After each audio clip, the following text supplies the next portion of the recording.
by this year's Nobel Peace Prize winner Elie Wiesel, throwing it to Gary Carter. It is indeed an honor to stand alongside of him. Here's the way the Red Sox will stack up. Wade Boggs leading off at third base and Marty Barrett at second base.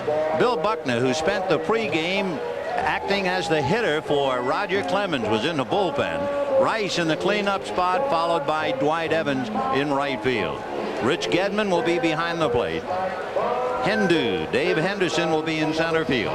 Spike Owen the shortstop, and Roger Clemens the pitcher. The big guy, 24-4, and we'll take a look at the Mets with the leather. Defensively, and you'll see some of the changes that manager Davey Johnson has made. Heap is in left field, Dykstra is in center field, Strawberry in right field. Johnson at third base. Ray Knight is on the bench. Santana at shortstop. Backman is at second base. Hernandez at first base. Carter behind the plate, and Dwight Gooden on the mound. I guess you could spend about an hour talking about Dwight Gooden. There are a couple of things to talk about. His career high in strikeouts, 16 in a game. He's done that 3 times. For Dwight Gooden, he was the number 5th pick in the nation in the draft, and that goes back a ways to 1982. The people who were drafted ahead of him are kind of interesting. Sean Dunston of the Cubs, but then Augie Schmidt by Toronto, Jimmy Jones by San Diego, Brian Olkers by Minnesota, and then the Mets had a chance and they came up with a gold mine. Great fastball, good curveball. I guess his only weakness is, they say, well, he has trouble holding men on, but I go to our good friend Sandy Koufax, says yes, but he has a great ability to keep him off bases. I would think that what he'll have to do is to establish the curveball and then use that fastball to do that, but when he's in a jam, it'll be the fastball he goes to. It should be quite a battle, and it begins with the American League's leading hitter, Wade Boggs, against Dwight Gooden. Dwight Gooden in the National League anyway has a ratio of 3-to-1 fastballs to breaking balls, and Boggs loves hard stuff. So let's see. He starts him with the fastball, and the battle is joined. Wade Boggs makes that mental picture, and he's got Mike Moore of Seattle in mind, who pitches similar to Gooden. Not the same, but similar. 0-1. Ground ball to the right side, plugging the hole up with a nice reach is Backman in the dirt, and they got him anyway. That was a slow curveball that Wade Boggs was able to pull, and Backman, you see him break to his right. He was breaking towards the middle. It takes a big hop. He's off balance, but Hernandez with that magic glove makes the play. Boggs can pull that slow stuff. So Wally Backman plugs up the hole on the right side, 1 down, and the batter will be Marty Barrett. Boggs and Barrett were flip-flopped in the lineup on August the 6th, and Boggs hit over 380 from the day that they flip-flopped them and put him in the leadoff spot. Marty, meanwhile, the MVP in the LCS, 1 ball and no strikes. So Wade Boggs retired with Wally Backman taking a base hit away from him. Barrett the hitter and Billy Buckner on deck.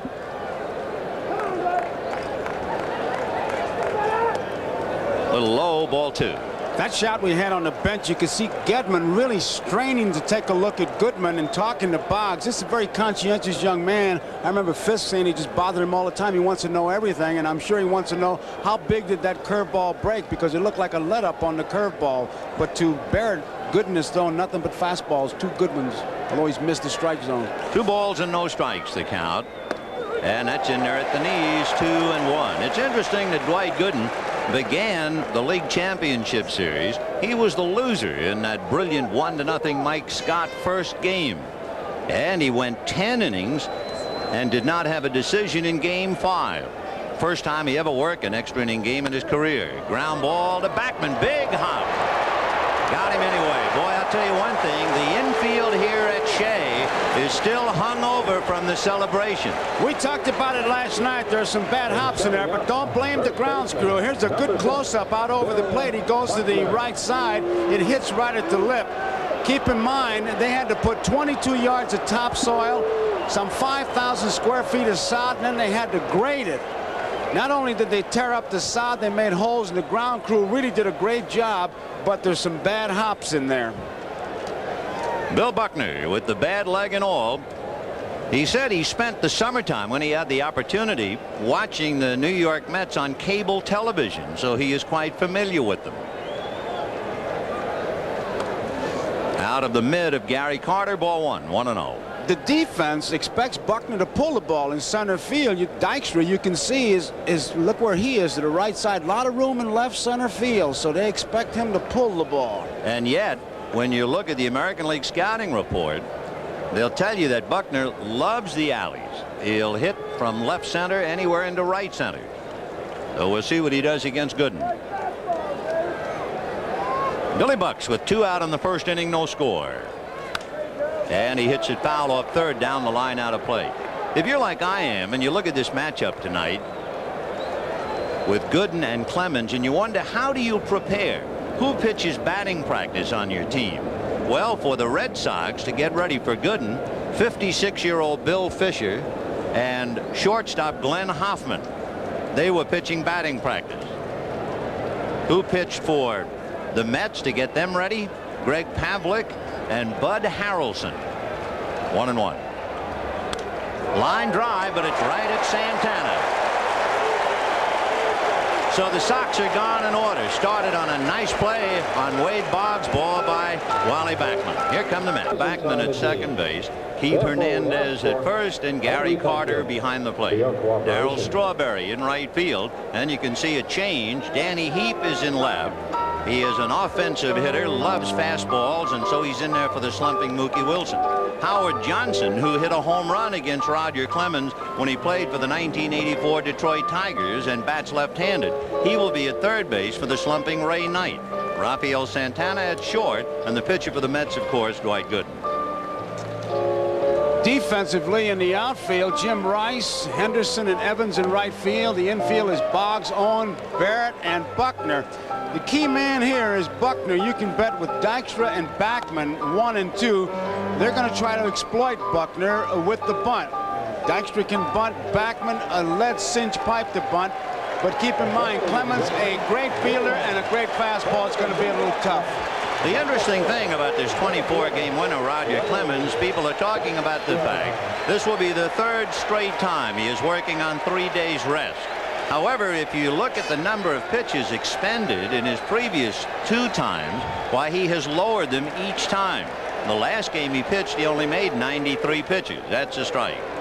He made a total of 370 pitches in the League Championship Series, and he comes back on 3 days facing Dykstra.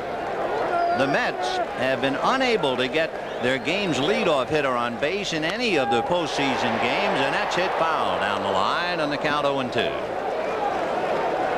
Clemens with an exceptional fastball, a nasty slider is the way to describe it. Curveball and a forkball he may throw 10 or 15 times a game, but his control, he controls the whole strike zone, up and down, in and out. 0-2 the count to Lenny Dykstra. Fouled away. Dykstra hit 3 leadoff home runs this year. Last night they had Mookie Wilson leading off. He hit 3 this year. Dykstra, the kid they call Nails. 0-2. Got him. And so Roger Clemens announces his presence at Shea Stadium as he strikes out Lenny Dykstra. Remember, Clemens dazzled the baseball world when he struck out 20 Seattle Mariners without walking a hitter. And that's the pitch that if the Mets will try to hit it, they're going to be in deep trouble. It's the high fastball. He'll get that first strike, and then he'll just climb the ladder. Backman, who can really bunt, but it's going to be tough. Once again, Clemens a good fielder, and it's really tough to bunt that bullet that Clemens throws. He'll try to drag it past him to exploit Buckner's bad wheels. Boggs in on the grass at third, and the pitch at trifle high, ball 1. One other thing, and there's no reason to point it out except it's a fact. You have Roger Clemens, the pride of the University of Texas, on the mound. The plate umpire is Jim Evans. Jim Evans, a graduate of the University of Texas. Fouled away. 1-1. All fastballs. He's rearing back, and if there's one thing about him as we look at Davy Johnson, You talk to Bill Fisher, McNamara, the players, they said Roger Clemens comes right at you. The first pitch that Backman laid off is the one that they're going to have to lay off, but it's a tough pitch because it looks so good. High fastball. 1-1. Just to keep Boggs on the move. 2 balls and 1 strike. When he bunts, he's very successful. In fact, this year, Backman was 10 for 20 when he bunted. He worked with Bobby Valentine when Valentine was a coach here, and he said he used to bunt at least 100 balls a day, and they had a system worked out. Valentine would sit at first base with his legs spread and let Backman bunt that. He said he bunted 1,000 balls, he'd have been safe on 900 of them. You talk about confidence. Yeah, he's not very shy on that, is he? Not at all. 2-1 to Wally Backman. Out of Oregon, and the big Texan after him. 2-1. On the corner. 2-2.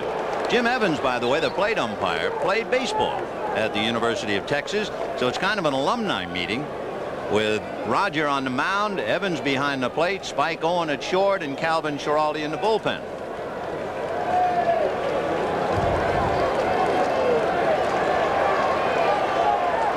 Two balls and 2 strikes to Wally Backman. Fouled away, and boy, he was overpowered on that one. He didn't get around on it. And when you talk about Clemens' fastball, he'll go with a riding fastball, and he can sink it. So far, he has really not let the Mets see anything but that real hard stuff. 2-2. There's a breaking ball. First one he's thrown, and he missed inside. Little slider. 3-2. So Backman trying to get aboard with Keith Hernandez on deck, to be followed by Gary Carter.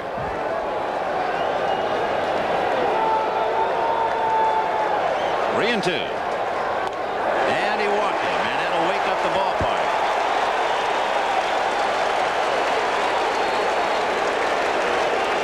So you have Backman at first, Buckner coming over to hold him on, and Keith Hernandez coming up. Hernandez, definitely the leader on this ball club. Very much so. He's the one who gave him a little bit of a pep talk before the game, a motivational kind of thing, because the papers and everybody talking about a slump, and then something appeared in the paper about some of the Red Sox players saying this is a club that won 108 games. It didn't set too well. And you can sure Keith tried to use that quote. We'll see now if he can use the bat. Backman at first, 1 out in the first inning, no score. Fastball had got away from Gedman, not far enough, and holding on is Backman with a left-hand hitter up there, while he might have lost sight of the ball for the split second and decided to hold. They have Clemens timed his delivery to the plate, his first move to the plate, between 1.23 and 1.39. That's towards the plate. They have Gedman time between 1.87 and 2.8. Contact to contact. When that ball hits his mitt, that's how long it takes him to get rid of it. You talk about down to the fine points. Backman just underneath Buckner's tag. You know how you can sum up Roger Clemens' year without getting into numbers? How about this? He lost his first game early in July. He lost his last game early in August. And that was it. 1 ball, no strikes. Remember yesterday on our broadcast, Davey talked about that Hurst and Clemens have balk moves. He made no bones about it. It's a good move, and he's got Backman diving back. You know, it's a horrifying thought if you're a National League hitter, other than the Mets. The Mets drafted Dwight Gooden in 1982. And as you watch Backman, how about this thought? The Mets drafted Roger Clemens in 1981, but he opted to stay in college. High pop fly, twisting down the left field line, curling towards the seats, and back in, out of play. Gives Hernandez another swing. There are auxiliary seats, box seats, which are to the advantage of the hitter. It cuts down foul territory, and they were rather important in the recent LCS with Houston. So that might have been playable early in the year, but not now, and we'll see what Hernandez does with the break. 1 ball and 1 strike. Roger Clemens and Dwight Gooden. What a marquee tonight. Backman held on by Buckner.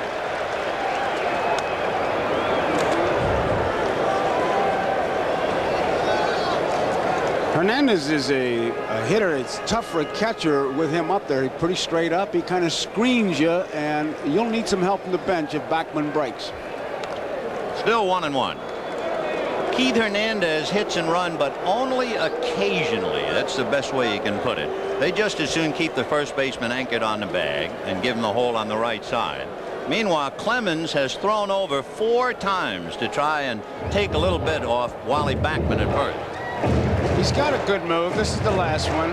Bachman is back easily, and the confidence on the mound now is, I'm sure, one of those things. Hey, look, it's okay to keep throwing over there, but don't lose your concentration now and worry about the runner more than you do the hitter. So he has made 2 pitches to the plate, 1 ball, 1 strike, and 4 throws to first. 1 out, first inning, no score. If you joined us a wee bit late, the Sox went out in order. Boggs lost a hit on a good play by Bachman. And he goes. Shortstop covers the throw down. They got him, and easily. Spike Owen opened up the left side, and Rick Gedman does it again. He makes a good throw. He kind of broke back. You see that left foot as he started for second base. He didn't get real good footing. Gedman got rid of that ball in great shape. Watch him now. He's almost 3/4, and he gets more on that ball than you think he does. And actually, Owens had to wait for Bachman. That was a sensational throw. Right on the money from Rich Gedman. And of course, he had a good pitch to handle it. Good fastball. Now the pitch is high, ball 3 to Keith Hernandez. 3-1. Infielders love that ball when they get it and just drop their glove. They love it. Remember, Keith led the National League in walks, though he's a very patient and selective hitter. 3-1. Meanwhile, Wally Bachman muttering to himself. Cut down at second base. 2 out in the inning. No score. First inning. And he has a look for ball 4. So back-to-back walks. But you have 2 out, a runner at first, and Gary Carter coming up. Clemens high in walks this year. He walked 6 in a game. But the amazing thing in that game, when he struck out 20, he didn't walk anyone. Here's Gary Carter, struggling with the bat, as you know. Nevertheless, representing a threat. What the Red Sox do is they fill up the middle. Marty Barrett is over to his right. Spike Owen is deep and slightly to his left. Carter, certainly in the postseason play, has been hitting the ball up the middle at all. And last night, he broke his bat while singling up the middle to center. Ball 1. I asked him about that. I said, it looked like it hit off the end of the bat. He said, I thought I hit it pretty good. It was a brand new bat. It just exploded as you take a look at that defense. Gedman constantly checking with his bench. You can see him taking a look. He wants to know if they want to put a play on. 1 ball and no strikes to Gary Carter.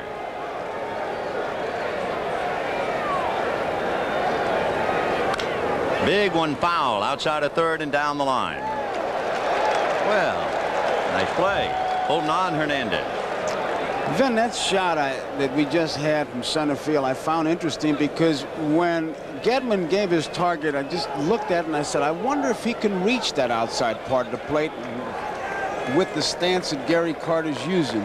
Tell you another thing, Gedman was gesturing over to the dugout and raising his leg. Perhaps they're trying to get Roger Clemens to lower his kick and speed up his move to the plate a little bit. Ball 2, 2-1. I'll tell you one thing, and that's what Gedman's going out to talk about. When a pitcher is high, like Rich Gedman, ideally, as a pitcher is delivering, as his knee comes up, the pitcher is taking the ball out of his glove. If he is carrying the ball, in other words, as his hands are together when the knee comes up, if he carries the ball in the glove, then his arm is too late in his follow through. He hurries and he's high. And I think that's what Bill Fisher was telling Gedman to tell him. You've got to get the ball out of your glove when you raise your knee. That and the other trouble spot is that left shoulder. Fisher said he watches that. If he gets wild high, it's because he's opening too soon. 2-1 the count.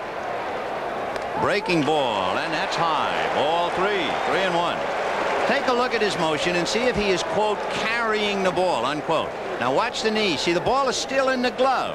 And that's his problem. And that's one of the big problems that Fisher is always looking for. And that's the exact expression he uses, carrying the ball. 3-1. breaking ball, and that time he got it over. 3-2. He carried that baby right in there. So Hernandez will be going on the pitch. 2 down, first inning, no score. On deck, Darryl Strawberry. So if you Carter, even though he just came in with that slow curveball for a strike, I would think you're looking fastball. Well, with 2 strikes, he better be looking baseball. Hernandez ready and go. 11 strikes, 11 balls. They'll be watching that. Rice takes off. Ball 1, 1-0. Top of the second inning, no score in the ball game. Jim with big numbers as usual. Ball 2, 2-0. Dwight Gooden had only 38 games in the minor leagues before he came up. And early in his career, he was at a stage where he had won 9 and lost 8. He's in the dirt. Ball 2, 2-1. He went from 9 and 8 since that time to win 49 and lose 11. He has become an Olympian, this kid who came to the Mets in the year of the Olympics in '84.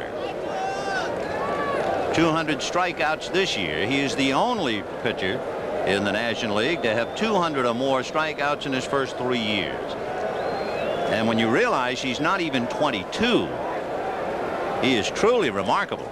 That's in there. For instance, when they were 22, Spahn, Alexander, and Cy Young didn't have any wins. Walter Johnson had 32, Christy Mathewson had 29, and Dwight is 158. Kid Nichols, the old Boston team back in 1890, had 57. The point being that Gooden is already off to a tremendous start.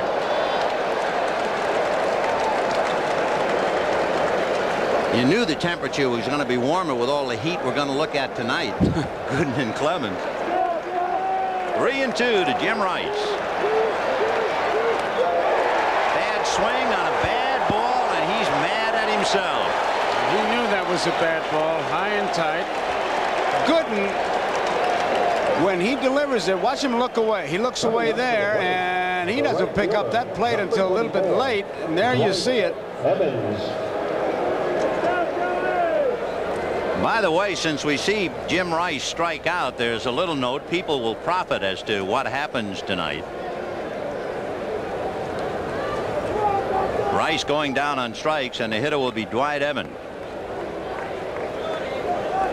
There's a firm that makes baseball bats. Breaking ball is down and low. There's also a firm that makes gloves. And the company that makes gloves, they have Rice and Gooden as endorsers of that glove. So Spalding will give 16 gloves to youth organization when Rice strikes out, because that's Gooden's numbers. So 16 gloves are on the way to the kids. If Rice gets a base hit, since he wears number 14, 14 gloves will go to the kids. So no matter what happens with Rice and Gooden, if there's a strikeout or a hit, the kids will profit by it. I hope next year Gooden changes it to 166, his number, and Rice 144. 2-0, the count to Dwight Evans.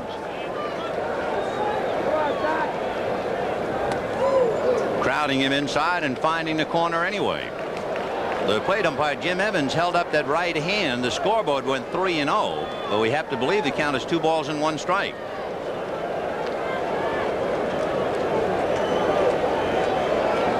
Evans is the best 3-0 hitter on the club. So let's see. That's a strike. It should be 3-1. Okay, he held his right hand up after he evidently called it ball 3, and the count 3-1. Dewey was second in the American League in walks behind Boggs. And he's on.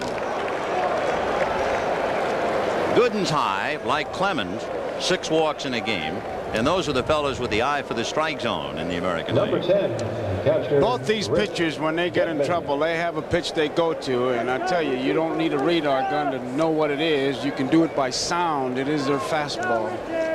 Well, Rich Gedman, who catches him, will now try to hit him. And remember, he is that rare left-hand hitter who likes the high ball. Which is a change for him, Ben. Little nubber up along first base and foul. reason I say that, I was asking today, and they said when he hit all the home runs, he was kind of swinging up at the ball with a little bit of uppercut, which is a Ted Williams kind of how you teach. And then with Walt Riniak and Charlie Lowther, he swings down at the ball, and his home run production came down, and that makes him a little bit better hitter with the high pitch, but his power has been cut down. That's one of the problems when you're learning to hit the Charlie Lau way. Now watch where his weight is. It's going to be on his back leg. Sometimes if you get so much weight on your back leg that you actually feel a little strain on the front of the right leg, it's almost like trying to get up out of a chair. You get up over the ball. Foul back, 0-2. Let's take a look at that swing. They all get back. Watch that top hand come off. There it is. And of course, what it really means, like hitting a golf ball or a baseball or even a tennis ball, the transference of weight. And the K's are out. 0-2 the count. Gooden has struck out one. Clemens has struck out one.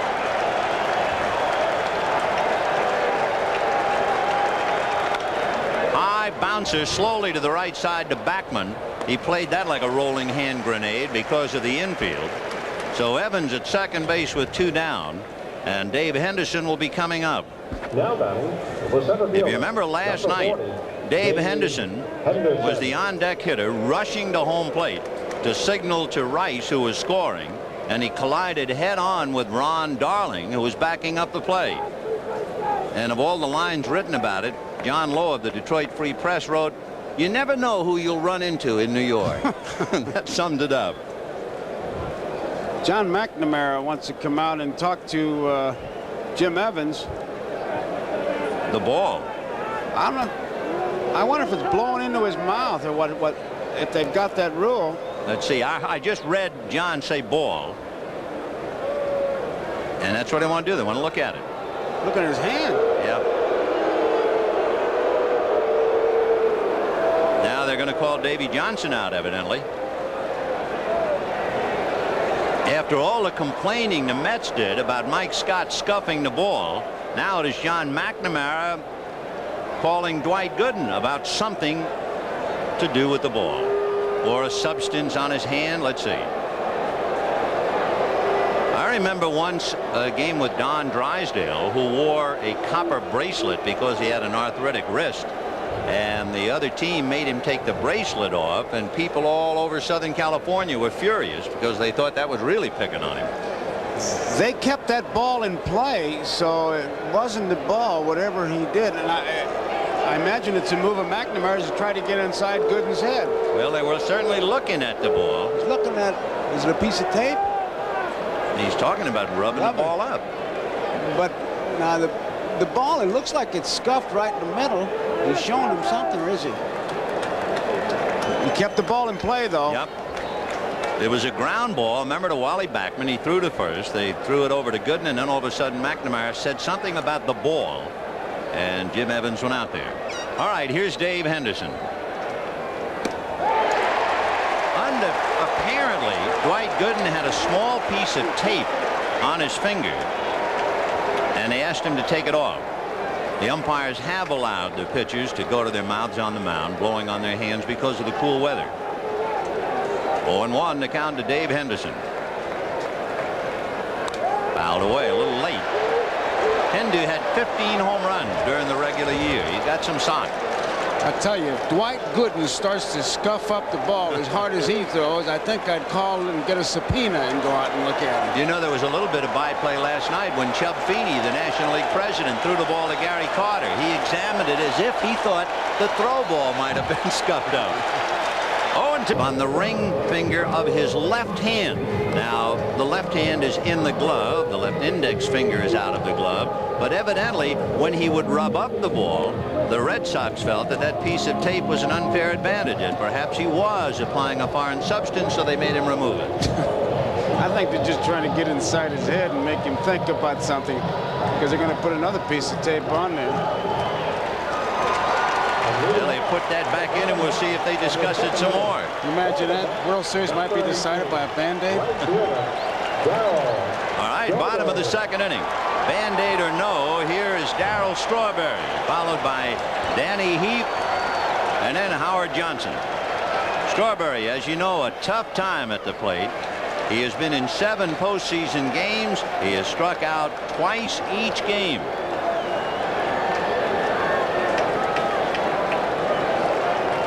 One ball and no strikes. Clemens with 1 strikeout and 2 walks. That might have been the fork That ball. was the forkball, Ben. He throws it 10-15 times a game. And Strawberry, the hitter, good fastball hitter, tries to pull, but he's got enough power to hit it out of the park in any place. 1-1. Fastball in there. So after looking at the forkball, he comes back with a bullet, and the count 1-2. That's vintage Roger Clemens. Now he can go any way he wants. He can go after him here or set it up for the 2-2 pitch. Fastball outside. High for 2-2. Strawberry, of course, with a lot of bat action. He's not a quiet hitter at all. He's in constant motion, and he'll cock the top of the bat towards the pitcher, and that hurts him a lot when somebody can throw hard like a Clemens. There's the cock and the wiggle.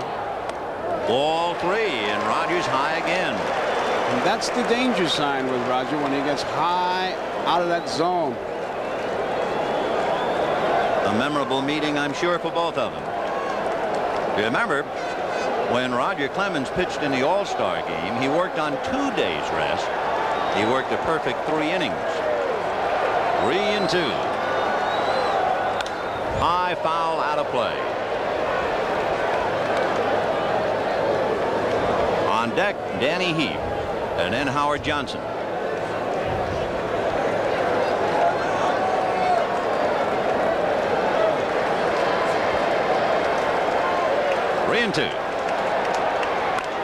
Out away again, and he's making Clemens work, and the number of pitches keeps mounting up. Yes, it does, but he missed his pitch that time, Roger Clemens did. You saw Gedman go low inside. That's been the target inside that Strawberry has not been sure of in the playoffs and here in the World Series. And Gedman, that was the first time they went inside, and looked like he started to lean that time to go inside.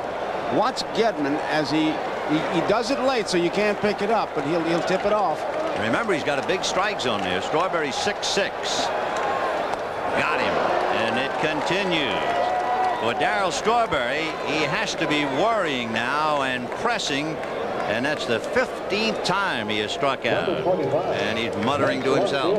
And it's just a pure hard fastball, and I mean he cuts it loose right down the center of the plate and just overpowers him. 1 away, and the batter will be Danny Heap, a very aggressive hitter. One thing about Heap, he's the boy who was traded for Mike Scott. He doesn't get cheated up there. Strike. Funny kid, man. He saw Kevin Mitchell's autograph. He said it looks like an EKG. He's a pretty good jockey. 1 away, 2nd inning, no score.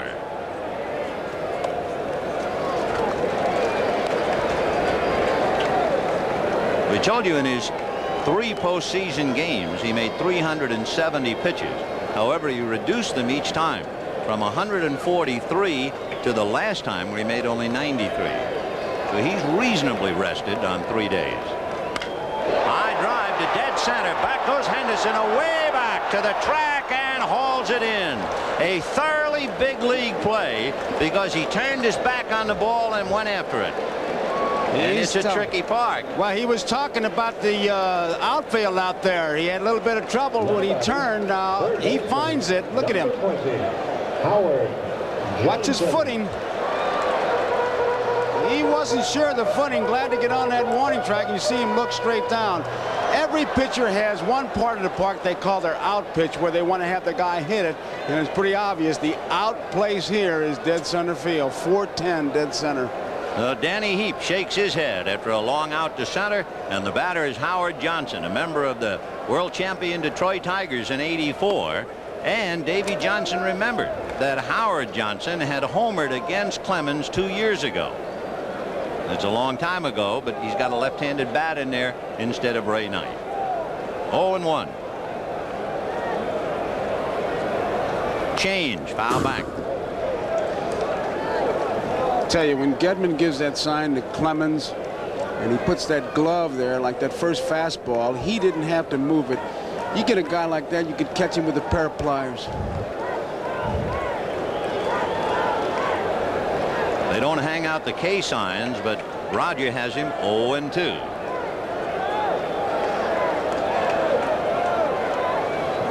And the curveball. I'll tell you one thing, if you were in the business to manufacture those K cards, you could retire and move to the south of France with these two guys.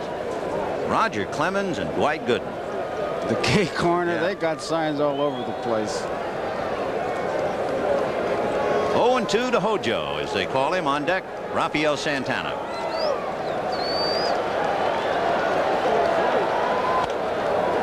One and 2.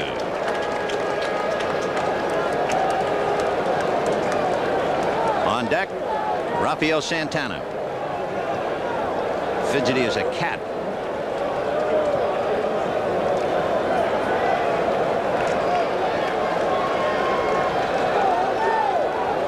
Ooh. Boy, that fastball really sailed high. 2-2. Did you see where that target was? Because Clemens is a guy who pitches to a target. And those are things when you go back to the benches, we look at Carter and Hernandez and Stottlemyre, and they're talking, obviously, he's talking about the fastball riding high. Gedman will go back to the bench and say, hey, boy, he really missed with that one. Let's watch him. 2 balls, 2 strikes. He wanted him to shake him off. He wants it to happen right here. He doesn't want to go 3-2.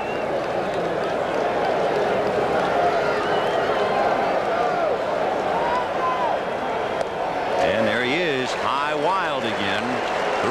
3-2. And the pitches mount up. We'll see if they take a toll. Clemens muttering for a moment. Meanwhile, John McNamara wondering just how much can this young star take. And Davy Johnson wondering about his kid Gooden and how he'll do. 3-2. Fouled away. Breaking ball. The good pitcher will make it happen 2-2. He'll put good stuff on it 2-2, because when that hitter takes you deep 3-2, you're really kind of asking for it. And Clemens and Gooden, who we're looking at, both of them, they usually make it happen for 3-2. This is the fourth 3-2 count he's had. Fouled away. You realize what great raw natural talents they are. Dwight Gooden only 38 games in the minor leagues. Roger Clemens had only 19 minor league games under his belt, and they burst upon the scene. 3-2. If Gooden were pitching and you hear the crowd, they'd want to strike out. Now with Clemens, you hear the crowd, they want to walk. 3-2. Got him, and that is strikeout number 3 for Roger. And at the end of 2, no score. We'll be right back after these messages from your local stations, and it'll be Spike Owen, followed by Roger Clemens, and then Wade Boggs.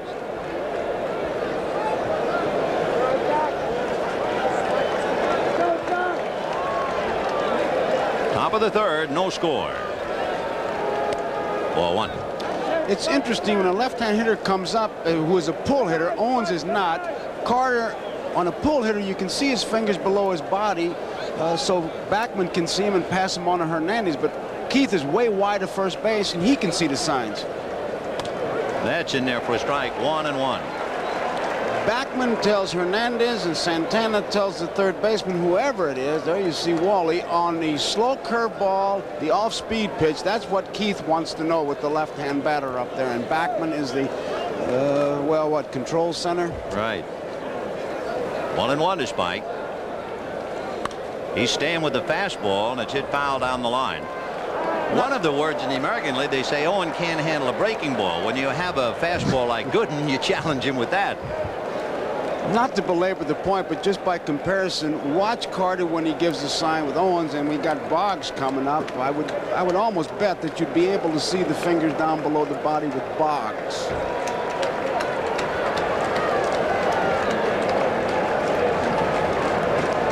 Gary doing a little politicking. Gooden, and of course comparison has to be made tonight. Has struck out 1, and Clemens has struck out 3. And Gary hanging out a sign for all the world. 1 finger, is that a fastball on the knuckles? 2-2. Not very much changes. Fastball 1 is a curveball is 2. One big change about Dwight Gooden with a 2-strike count on Spike Owen. His strikeout ratio per 9 innings has changed. in his 3 years, from 11 to 9 and this year to 7. Off speed, tried to change on him. 3-2. Last sign you see is the one he's going to get. And he's pretty well protecting it because Owens is not going to pull that ball. Hernandez is way off first base, so he can really look in to see Gary Carter's sign himself. You get a pull hitter up there, though, and he'll have to get it from Wally. Well, looks like the fastball, 3-2. There it is for ball 4. That is the second walk. And although Dwight Gooden probably doesn't know it, Spike Owen hit only 138 against American League right-hand pitchers this year. And you know that Roger Clemens will be bunting on the strength of what Hurst did last night. Now, Gooden is talking, and he wants to know who's covering, and they're going to protect everything. And when they took batting practice, the one thing that the pitchers were bearing down on is bunt the ball. At third base, Johnson is already moving in, and you can bet Hernandez has set up his thing with Gooden. He'll be charging in. The last time, to our knowledge, that Roger Clemens swung a bat was in his junior year at the University of Texas. And you might be interested what his batting average was. He was not a big man on campus with the bat. Got the bunt down, but there's Hernandez, a one-hopper to Santana that gets away. A bad throw by Hernandez, and he didn't have to hurry it that much. And now the Red Sox are in business, first and second, and nobody out. That's the thing that surprises you. Look at Hernandez. He knows he's going to get the bunt, and he's going to take it right away from Gooden. He should set himself, but he threw it on a run for some reason.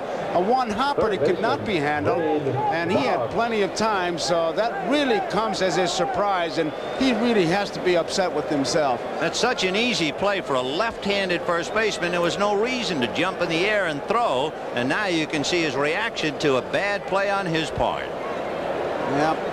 He knew he made a bad play. Now he has dug a hole for his pitcher. First and second, nobody out. Boggs, Barrett, and Buckner coming up. The error charge to Hernandez, of course, and the fastball a strike. Remember, Boggs lost a hit on a good play by Wally Backman, plugging up the hole in the first inning. Last night he took the swing he wanted to and hit a line drive to the shortstop, and he pulled a slow curveball. If he gets any off-speed pitch, he's got a big gap. Backman is cheating towards second base, but the fastball, he's going to go from the center to left field. 0-1. Fastball, he was late on it, and the count 0-2. He waits on that pitch. No balls and 2 strikes. One thing they say about Boggs, and they're all superlatives, you can see Hernandez, he's talking to the first base umpire, Harry Wendelstedt, just trying to get it out of his craw. Boggs is the best 2-strike hitter on the Sox, but I guess he's the best 1-strike, 1-ball, or you name it hitter. His favorite count is 2-2. Led the majors in hitting 3 of the last 4 years. Fouled away, and that was a protective swing. It was a fastball on the outside part of the plate. You talk about hitting a ball out of the catcher's mitt. That's just about what he did, and that's why he's such a great hitter. That's right. When he gets the count of 3-2, the pitcher's in the hole. That was the emergency swing. You only swing in case of emergency. 0-2 the count. Gooden with 1 strikeout. Got a bad play by Hernandez, so now he's struggling. And that's hit down the left field line. It is in there. Fair ball and going in the corner. In comes Owen. To third goes Clemens on a double by Boggs. And the Red Sox lead the Mets 1-0 in the 3rd inning. And make no mistake about it, the atmosphere here in New York has changed dramatically from what it was before the start of the first game. Watch him go with the pitch. He was going that way all along. He programs himself. There's the base hit.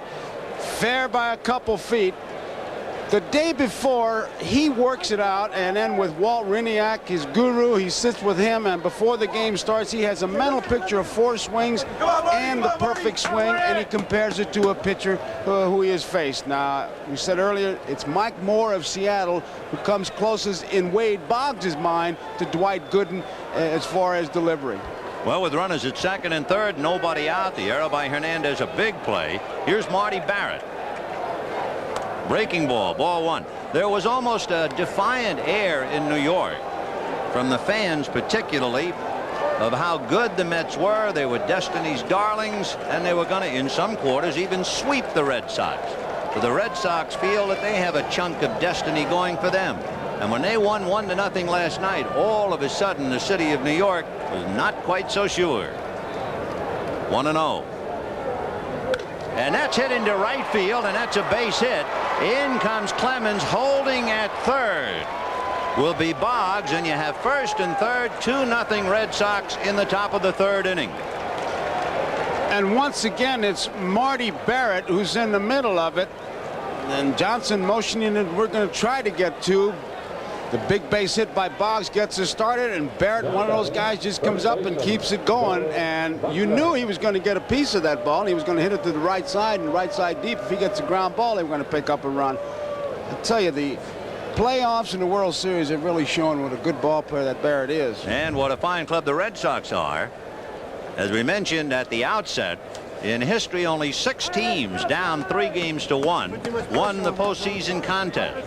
Pittsburgh and Washington in 1925, the Yankees in 1958, Detroit against the Cardinals, Pittsburgh, Baltimore, and of course last year Kansas City at Toronto and Kansas City against St. Louis. Well, here come the Red Sox.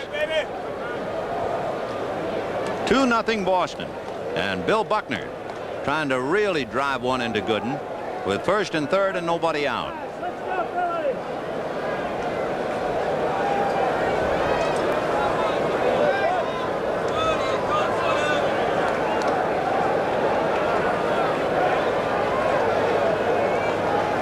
Buckner lined to Santana in the first inning.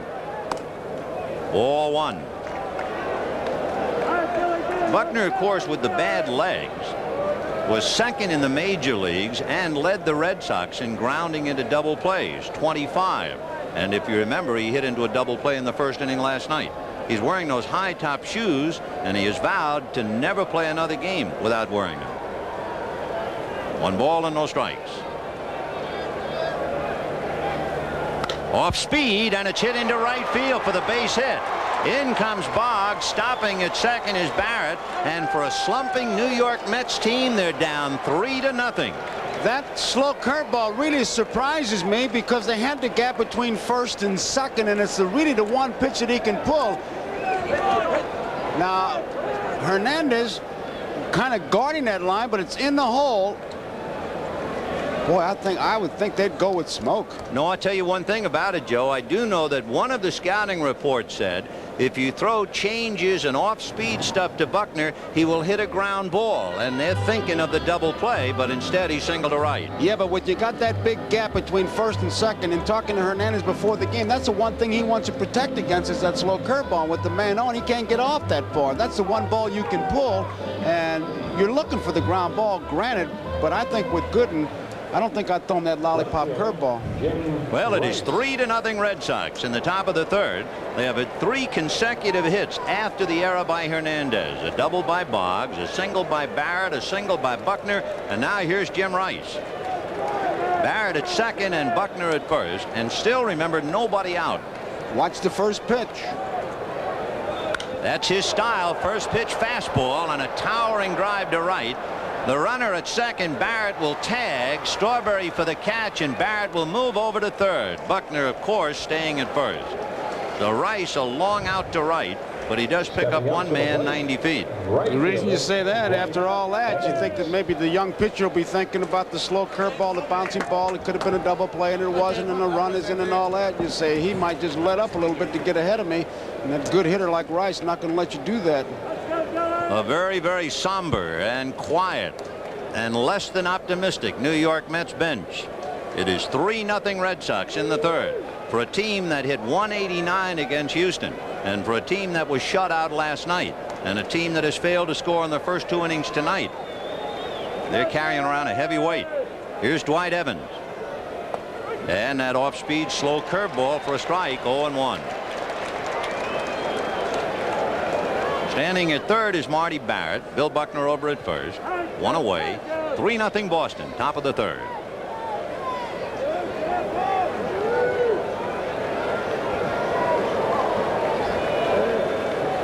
And a breaking ball, and he was over anxious and chased a bad one. Now that was the curveball. That was a hard curveball. Now you throw that to Buckner, and I can't second guess that. But that lollipop rainbow American Legion job, you got to wonder. 0-2 the count to Dwight Evans. 3 runs in the bank for Boston, and they have runners at first and third with 1 out. 0-2. Time.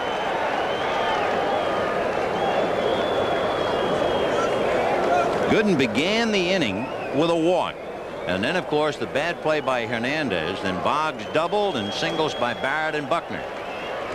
Fastball, and that takes care of him. Foul tipped and held by Gary Carter. That's the second out, and it's also the second strikeout for Dwight Gooden, whose high this year was 13 in a game against Pittsburgh. Target's right down the middle, and that's where it was. Just a good hard fastball. So with 2 down, Rich Gedman the batter. Gedman grounded out in the second inning. Buckner at first, Barrett at third. Hernandez behind Buckner. He's not going to hold him on. Little heat away, ball 1, 1-0.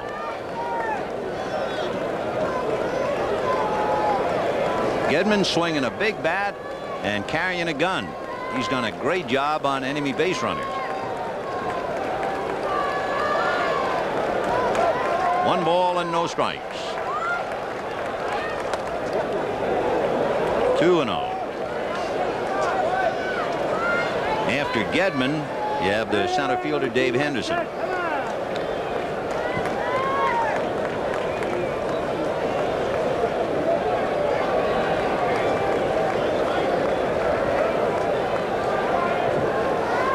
Fastball fouled away. Tim Tuffle was very careful and did a very good job in interviews after the game last night. The kid who committed the error at second base and it meant the game. And he was talking about the crowd here at Shea, and he said, I don't want to sound like I'm imitating Yogi Berra, but he said, you hear this crowd even when it's quiet. Well, I'll tell you one thing, I don't remember it being any more quiet than it is last night and again tonight. 2-1.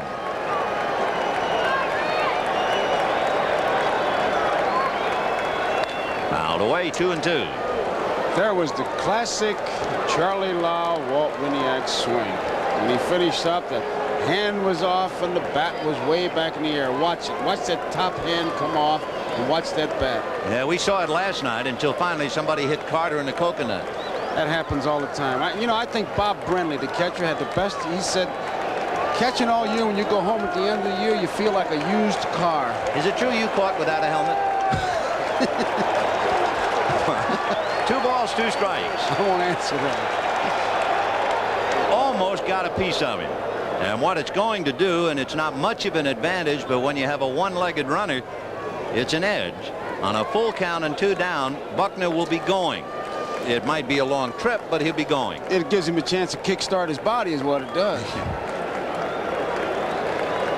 Barrett down the line from third. Buckner ready to go at first. 3-2 to Rich Gedman and 2 out. 3-0 Boston, top of the third. Roger Clemens probably shocked the nation, not to mention what he did to his own system and to the city of Boston when he blew a 3-0 lead in the 9th inning to the California Angels. 1-1. The Mets in the third. 3-0 Boston. Santana will bunt, and he will either drag or push sometimes, and the infield is back. Foul back. However, if you are a bunter, you would much rather bunt on a breaking ball, and here you got a guy with high heat. He doesn't figure to get many chances to lay him down. It's going to be tough. We mentioned, especially with Dykstra and Backman, excellent bunters. Roger, in addition to throwing hard, he's a good fielder who protects his position. 1-2 the count to Rafael Santana. Fouled away. Santana, yet another youngster coming from the Dominican Republic to play in the big leagues. You can call off a litany of names. One of 8 major league shortstops from the Dominican. Mariano Duncan, Jose Uribe, Tony Fernandez, Rafael Ramirez, Julio Franco, Alfredo Griffin, and Andres Thomas. all from the Dominican Republic.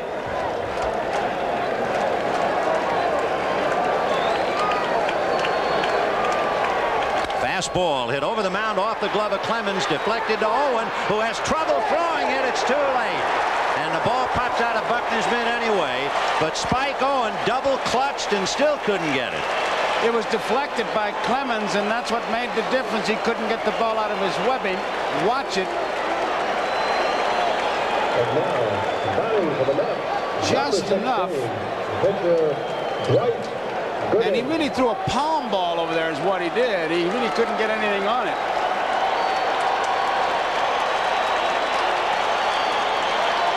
Kind of a funny hop, and he couldn't get a good grip on it, and it just kind of lobbed over there, an infield fly throw. The interesting now with Dwight Gooden, he's not a bad hitting pitcher at all. The National League, they like to keep the ball down on him. He is also a good bunter. He has sacrificed 13 times, and that's what they want him to do in the air. Off the glove of Buckner. He is not going to have a play.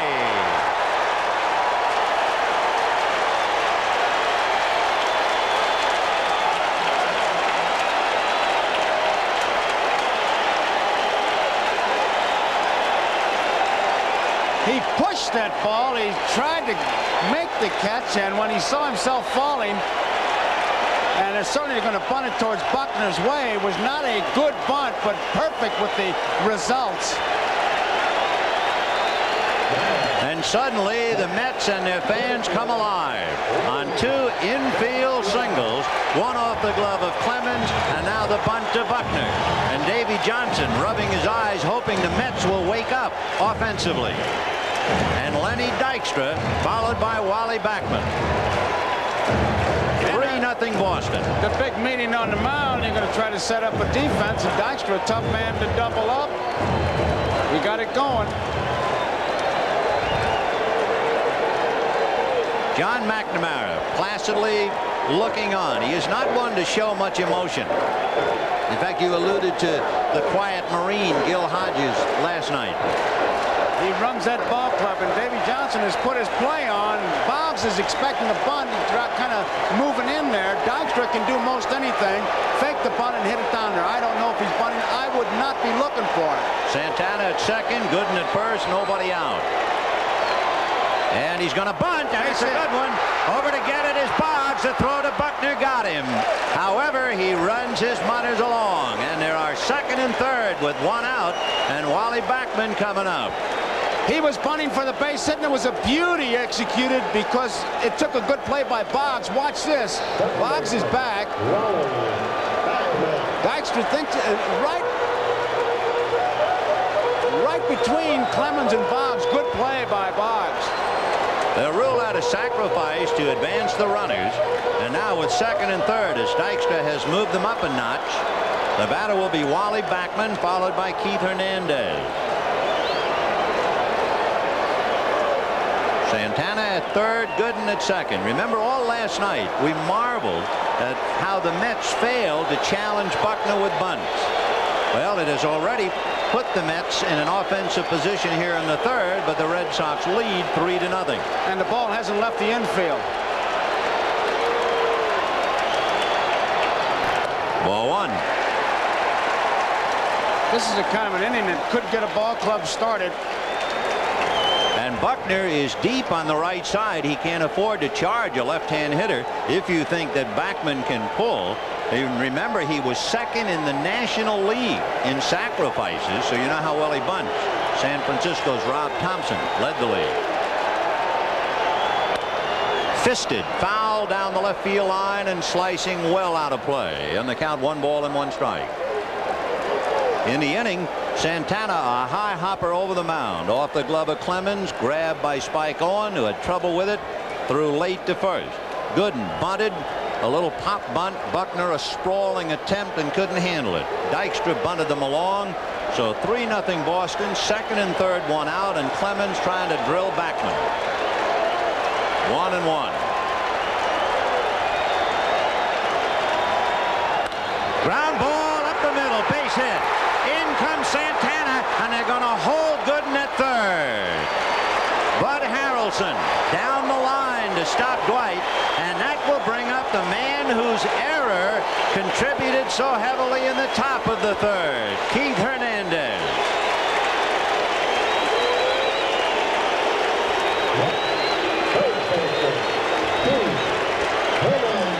Backman, who uses the middle of the diamond, he figures if I hit late, it's going to be a base hit. If I hit early, it's a base hit. If I hit it perfectly, right back up the middle. Hernandez's error was the Mets' second error, and here it is. They committed only one error in the championship series. There's his throw. And that's the play he wants to forget right now as he checks in against Roger Clemens. Dwight Gooden down the line from third. Wally Backman at first. 1 out and 1 in. That's the fork ball in there for a strike, and the count 0-1.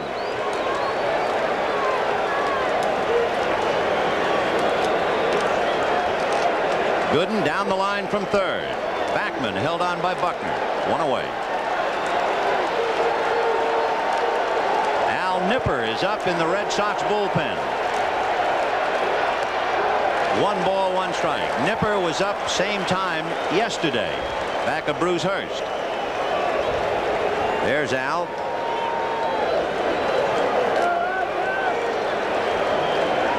One and 1 to count to Keith Hernandez. Hernandez walked in the first inning.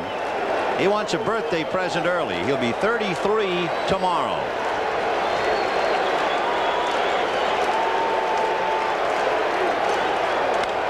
Little foul off third. It will not be playable.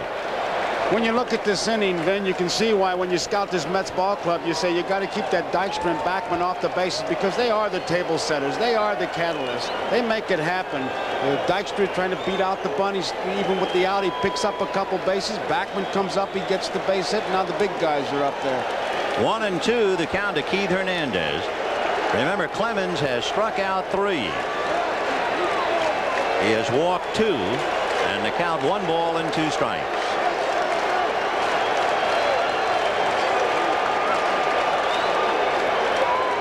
Fastball hit off the leg of Clemens. Over to get it is Boggs. Off balance throw, got him. And a fine play by Wade. Aid his own cause. We'll take another look and see where it hits Clemens on the inside of the left shoe, although he did get his glove down. It's a 1-5-3 out thanks to Boggs. The tying run is now at second with 2 out, and trying to pick him up, Gary Carter.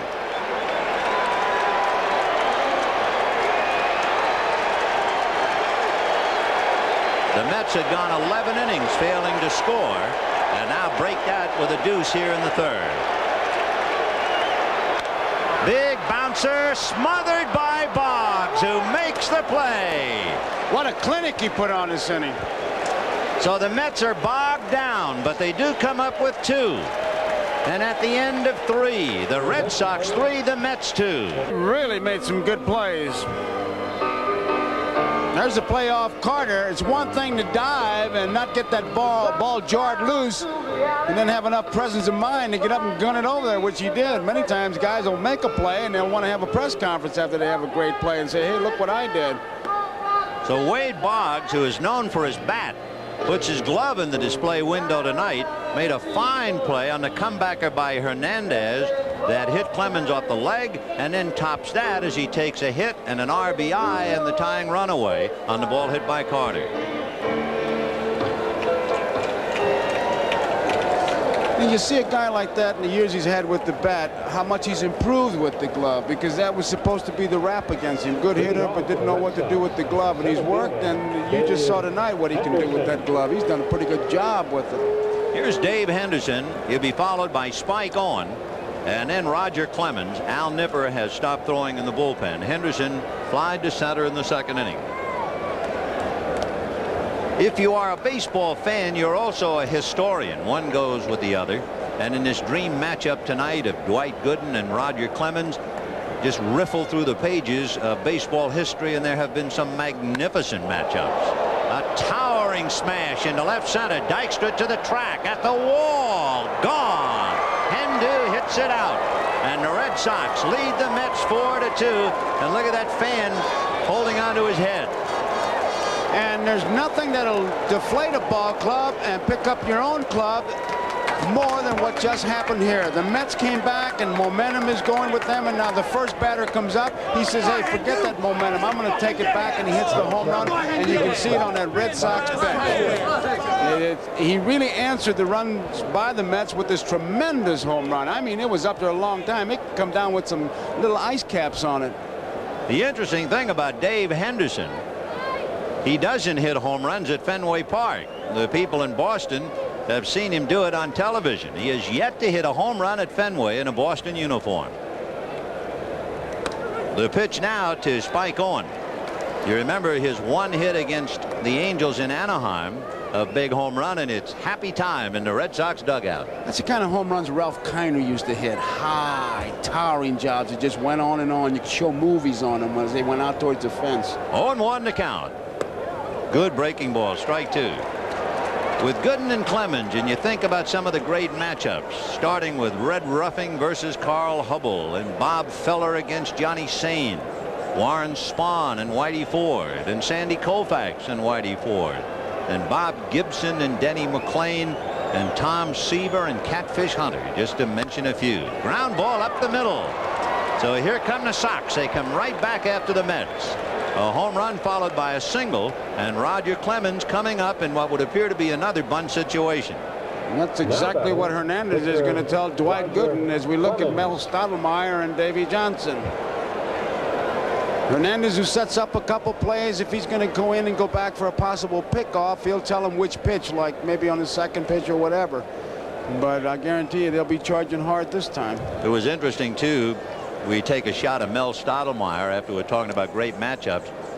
Stottlemyre, the pitching coach for the Mets, went up against Bob Gibson 3 times in the '64 World Series. You draw the aces if you're a good pitcher. And he wound up 1-1 with the great Gibby. So Clemens looking to bunt. Howard Johnson on the grass at third. Hernandez ready to come to the plate. And that's a little high. It's going to be tough to bunt it down at first base line. There goes Hernandez again. He's the defensive general, and what he does, he tells him, hey, I'm going to go in, so don't throw to first base, or I'm going to go in a couple steps and I'm going to go back. He leaves nothing to chance. 1 ball and no strikes to Roger Clemens. Nobody out in the 4th. 4-2 Boston. Ball 2. Clemens looking right into the dugout rather than normally at the third base coach, and now he looks at Latch, but he's still looking really into the dugout. And Rene going through the signs. Got to believe that means absolutely nothing except keep bunting. And Clemens wasn't sure, and he backed out, and Rene had to go through him again. It's amazing, though, during the course of a year how a manager will be seduced into taking the bunt away because of the count. Oh, no. Yeah, there you see, I told you. I can't believe that. Let me tell you, I've seen it a million times. You say to your pitcher, go up there and bunt because I want to stay out of the double play, okay?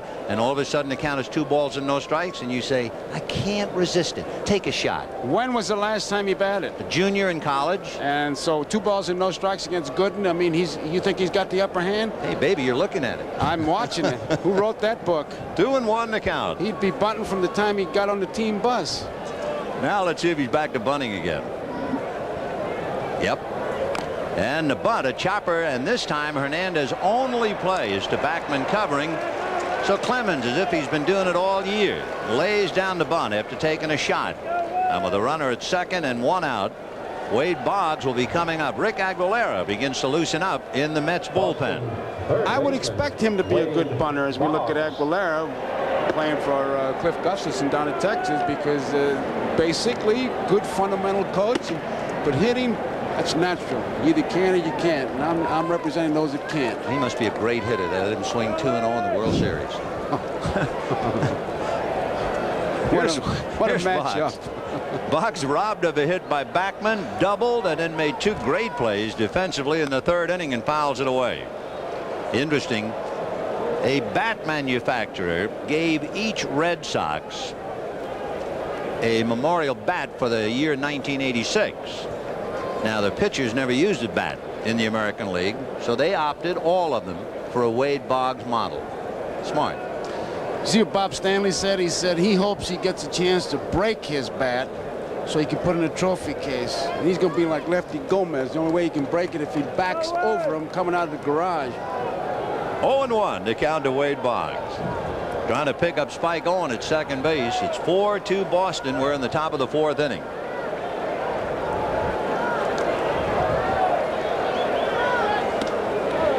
1-1.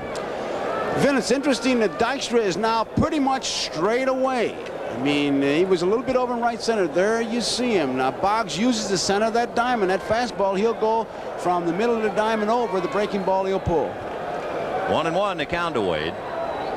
And there's the breaking ball, but he missed outside with it. Ball 2, 2-1. Aguilera throwing in the Mets bullpen for two reasons. If the Sox get out of hand, they'll have to go for the hook. But also, Gooden is due to bat fifth when the Mets come up in the bottom of the fourth inning. So Johnson, looking ahead, might be thinking hitter. 2-1.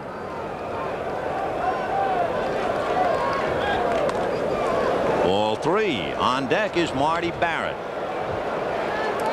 The shortest outing for Dwight Gooden this year. 4 innings. The Giants chased him out, and the Reds did it in 4. Well, we're in the fourth tonight.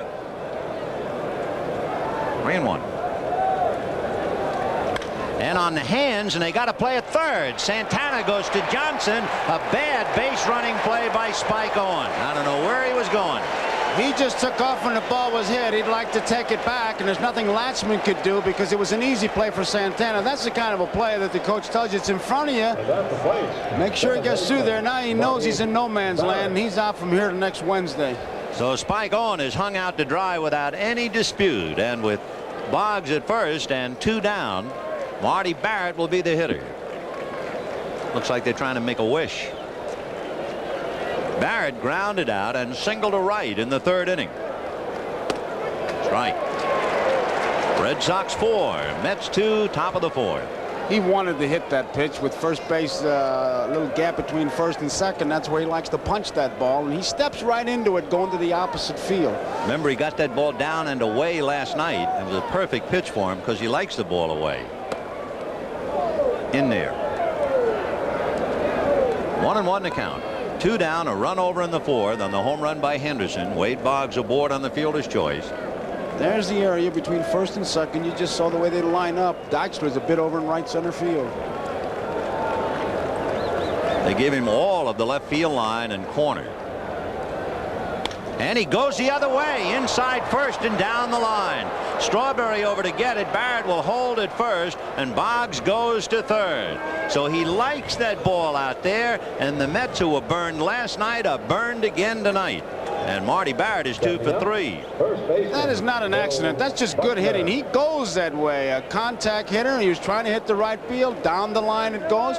And normally that should be a 2-base hit, but because he goes that way, they were playing over that way, and he could only get a single, but he keeps it going and gets Buckner up there. So Gooden, who has not worked since the 14th of October, he is certainly well rested, and that was the first time in his career he pitched more than 9 innings. He had a no decision in 10, and Mel Stottlemyre on the phone to make sure that Rick Aguilera is ready. Bill Buckner is ready at the plate with runners at first and third, 2 out, a run in, and 4-2 Boston.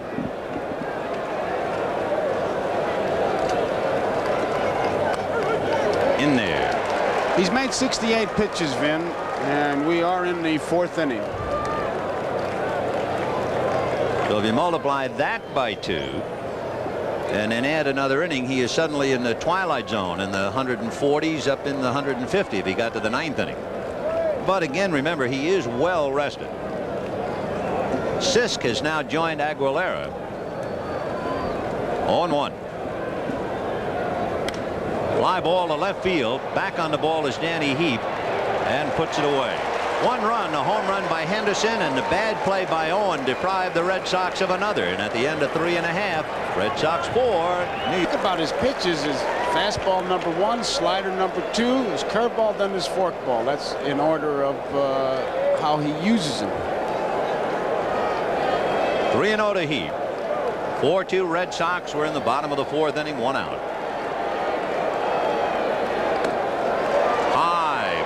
4. So Rogers fighting it. He has walked 3. He has struck out 3. Third baseman, And the Howard batter will be Howard Johnson, who struck out in the 2nd inning. This is the concern area, too, for the Red Sox, is that middle relief. This is what they were worried about. And we saw Nipper up briefly. He is not throwing now. The pen is quiet.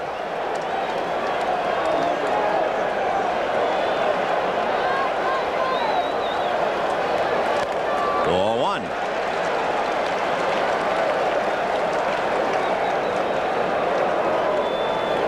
Marty Barrett just trying to let Roger perhaps cool off for a moment. Go right at him.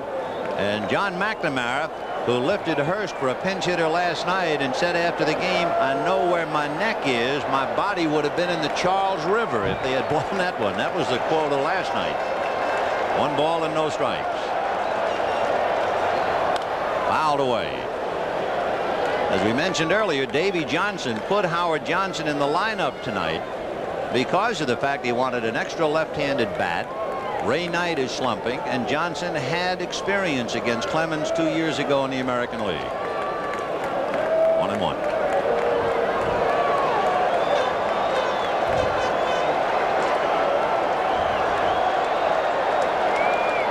Fastball. High drive to right. Evans on the track. At the wall. Makes the catch. The ball seems to be dying out there, and there is no wind. The flag in center is just hanging limply. But they talk about the swirling winds here. That's a ball that everybody, including Evans, I'm sure thought was out of here. He gets a real good cut at it. I mean, he's not fooled at all by this pitch. That's as good as he can hit it. He thinks it's gone when he hits it. And so does Evans. As you see him take a look at that fence, but the swirling wind, and I wonder if it's that break between the scoreboard and the stands. When you look in right field, between the scoreboard and the right field stands is a large gap, and there's a natural draft in there. And sure as heck, that had a lot to do with knocking that ball down. So Evans, who lost a home run last night, is now defensively on the end of a lost home run by Howard Johnson. And the batter will be Rafael Santana, and all Hojo can do is think about what might have been. Ron Darling in the corner with him. The flag, of course, no indication at all. And you know, Hernandez, it doesn't sound that crazy when you start to think about it. I mean, watching those planes land, because they land according to the headwind. In there, 0-1. So Danny Heap, who walked, still at first. The hitter is the tying run, and they've come close, but now the wind picks up a little bit and begins to blow out to right. 0-1. Fastball, that's hit into center, base hit. To second base goes Heap, and now Dwight Gooden is due up, and he will come up with 2 out. So Aguilera and Sisk stop throwing in the bullpen, and it's up to Gooden. Gooden would love to switch hit as Bill Fisher is going out to talk to Roger Clemens, but the Mets told him, oh no, that right arm is too valuable. If you hit left-handed, you're going to stick that arm out in front of an inside fastball. So he stays as a right-handed batter. And Nipper now gets up for the 2nd time in the Red Sox bullpen.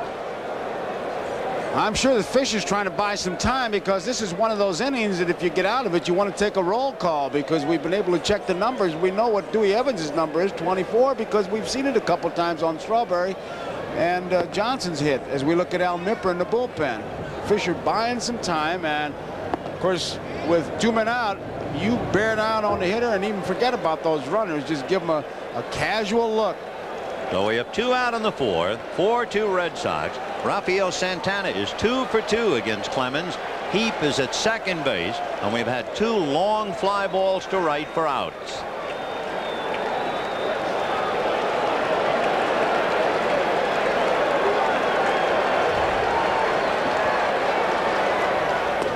In there. Of course, 1-1. depending, Vin, on what happens to Gooden, this will be one of the featured questions in the after the game interview, letting Gooden bat. You're sitting at home, you want to manage, what would you do?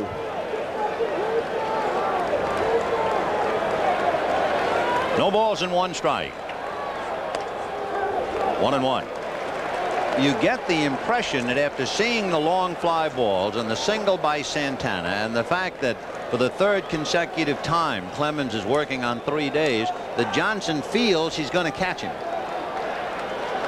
Well, Gooden hasn't exactly shut him down, though. Nope. 1-1. Late on a fastball, hits it inside first to Buckner, who feeds Clemens coming over. A nice play for Billy Bucks as Gooden hits it inside out. And the Mets come up short, leaving 2, and we'll be right back after these messages from your local station. A man alone with his thoughts, and who could blame him? A broken hand keeping him out of the '75 World Series, and an incredible 1978 when he remained the only player ever to lead the majors in home runs, triples, and RBIs, the MVP, and it wasn't good enough to carry his club into the series, but here he is now.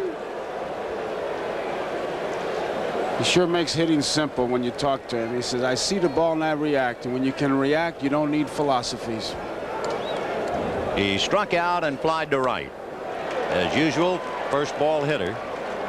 Jim was talking about the fact that when he's in a slump, he goes up there and tries to get jammed, which is a strange way to put it. Breaking ball. There's a reason behind that. He says, I want to get jammed because if I'm trying to get jammed, then I wait longer and I don't open up my shoulder. If I'm swinging too soon, then I'm in trouble. But if I wait to get jammed, then I'm waiting longer. See if he bounces the curve. Nope, went with a fastball. 1-2. Rice has a tendency to chase the bad curve with 2 strikes, and we'll see if Gooden tries to still bounce one up to him. Not when you got that fastball, and there's a base hit for Rice, a fastball hitter into left field. So that means the Sox got the leadoff man aboard in the 3rd. They got a home run in the 4th, and they get a base hit to open up the 5th. That ball's the outside part of the plate. You saw him pull it. Both Hojo and Santana tried to get it. Neither one could get it, but Rice is so strong. Keep in mind that 4 times in his career he has started to swing, stopped the bat, and the torque was so great that it snapped off in his hands. Well, here's Dwight Evans, who walked and struck out 0 for 1. Rice held on by Hernandez. 5th inning. Red Sox 4, Mets 2.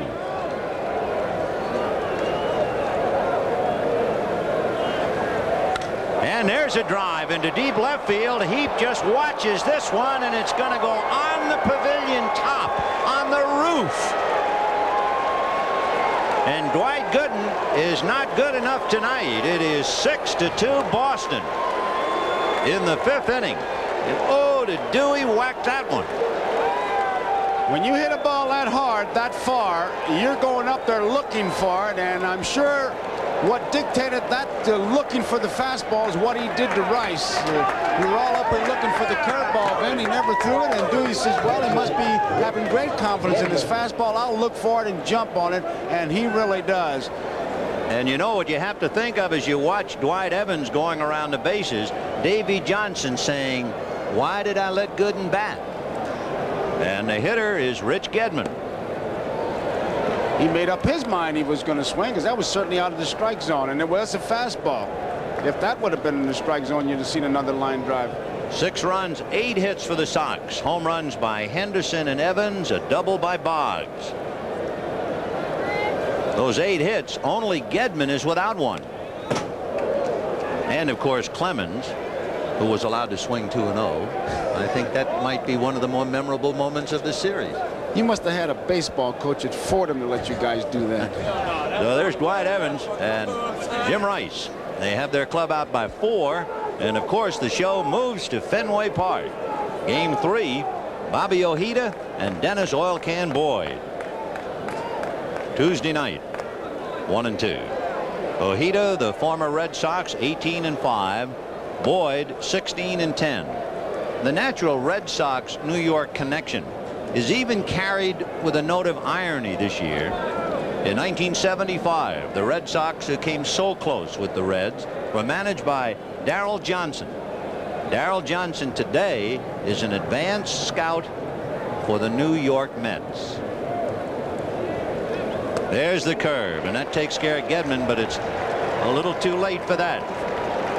that take a look at that breaking ball. You've heard so much about his fastball, but watch this bender. I think the thing he does when he looks away from the hitters is as intimidating as any pitch. You take a look at it, that's the slow curve. You can see it twist out of there, and Gedman, although he followed it, kept his head in there, he was just a little bit out in front of it. But Gooden, when he delivers the ball, twice in his delivery, he looks away from the batter.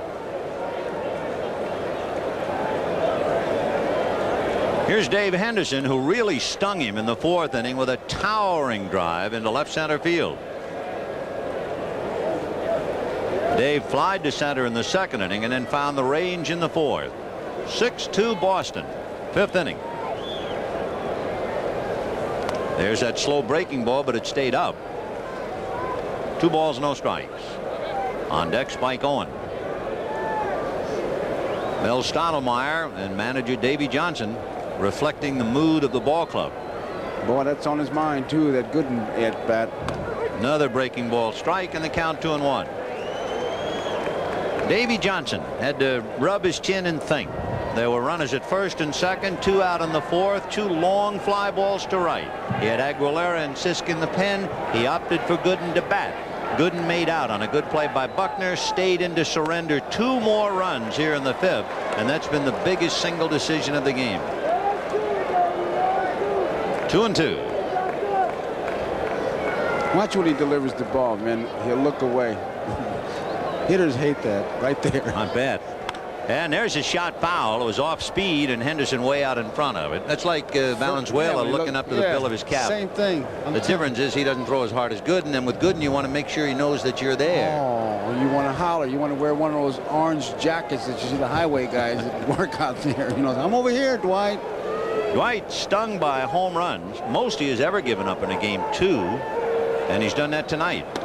And he takes care of Henderson. That's 5 strikeouts, but right now that's just window dressing, and the batter is Spike Owen. He gave up 17 home runs all year, and Davy Johnson knows that's not the man he's been looking at. But as we said, Gooden has changed his pitching style considerably in the last 3 years, particularly in strikeouts.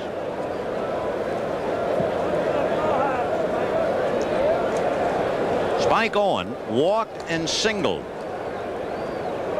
1 for 1. Fastball. And remember, if Spike had not violated a baseball running rule, trying to go to 3rd on a ball hit ahead of him, it might have been an even bigger 4th inning when the Red Sox could settle for just 1. They're leading 6-2. They could be out of sight otherwise. In there. They're not hanging K's. They're not making any noise. The crowd is as quiet as John McNamara. 0-2. When the game started, remember the hundreds of people waving the cards. Cards have been put back in the deck.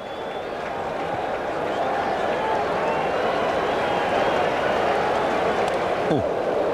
1-2. When the Mets bat in the 5th inning, they have Lenny Dykstra, Wally Backman, and Keith Hernandez.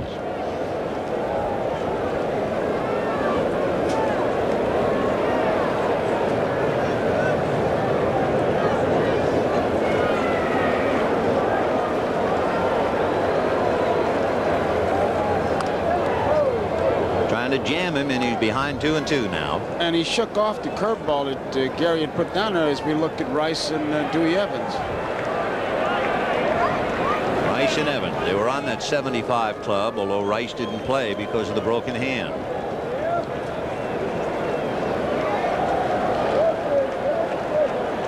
Two balls, 2 strikes, 2 out. Curveball, squirted foul on the end of the bat. I think that's the difference in Gooden this year and other years. He had a Spike on in other years. He'd rear back and just hum it and come right at you. Now he's finessing him, trying to get him with the breaking ball. We'll repeat that again. In '84, he averaged 11 strikeouts per 9 innings. In '85, he averaged 9 strikeouts per 9. This year, he averaged 7 strikeouts per 9. Last year, he struck out 10 or more 11 times. This year, 5 times. So he's changed. 2-2. Curveball. So down goes Spike Owen. and that's the quietest striking out the side job you'll ever see as the Sox go back to work, and they're leading 6-2. Dykstra has struck out and sacrificed 0 for 1. The Red Sox 6, the Mets 2. Bottom of the 5th inning. Fastball hit in the air to right center. Evans trying to run it down and slides and came up with it. He was afraid of a collision, but what a play he made. And they're going to have a little visit out there in right center field. It looks like it's over his head, and Dewey, Second baseman, Wally. he didn't see that ball. Look at the way he kind of shied away from that. Tremendous catch. He lost that ball and found it once again right here. It looked like he was afraid of a collision, but he just shied away from it. What a play he made. Great play by Dwight Evans, and of course that does more to take the steam out of the Mets. And with 1 away, the batter is Wally Backman. I must say that Roger Clemens, even leading 6-2, and as great as he is very wobbly tonight.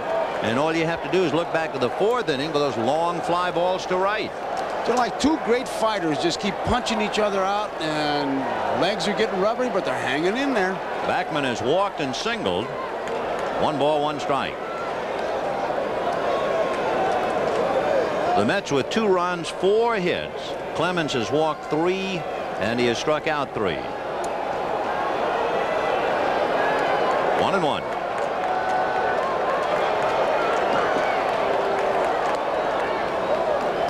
Two balls, 1 strike. Backman just trying somehow to get something started. That's why I was a bit surprising to see Dykstra hit the first pitch. You know, they're trailing by 4, get something on, get those gunners, and you really have to play for that 3-run homer, which is not the Mets game. 2 balls and 1 strike to Wally Backman. Now back 2-2. The Red Sox scored 3 in the 3rd. The Mets came back with 2. The Red Sox scored 1 in the 4th, might have had more, added 2 more in the 5th. They've had home runs by Dave Henderson and Dwight Evans with a man aboard. They've had a double by Boggs, and the glove of Boggs figured prominently in the 3rd inning. Foul back. So 2 excellent defensive plays by Boggs in the 3rd prevented the Mets from at least getting tied. Had they been tied, that might have changed Davy Johnson's thinking completely relative to Gooden taking that at bat with 2 out. I'll say this play right here by Evans, a tremendous play.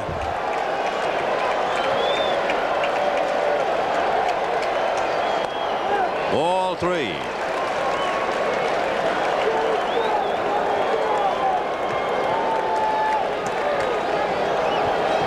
Three and 2 to Wally Backman. Keith Hernandez on deck. 6-2 Boston in the 5th.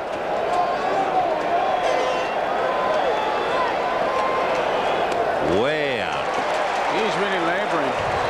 Well, that's 4 walks. The most walks in a game this year. Clemens allowed 6, and that's the only thing that really gives this crowd any heart. The fact that Roger is struggling. He allowed the fewest walks in the majors this year.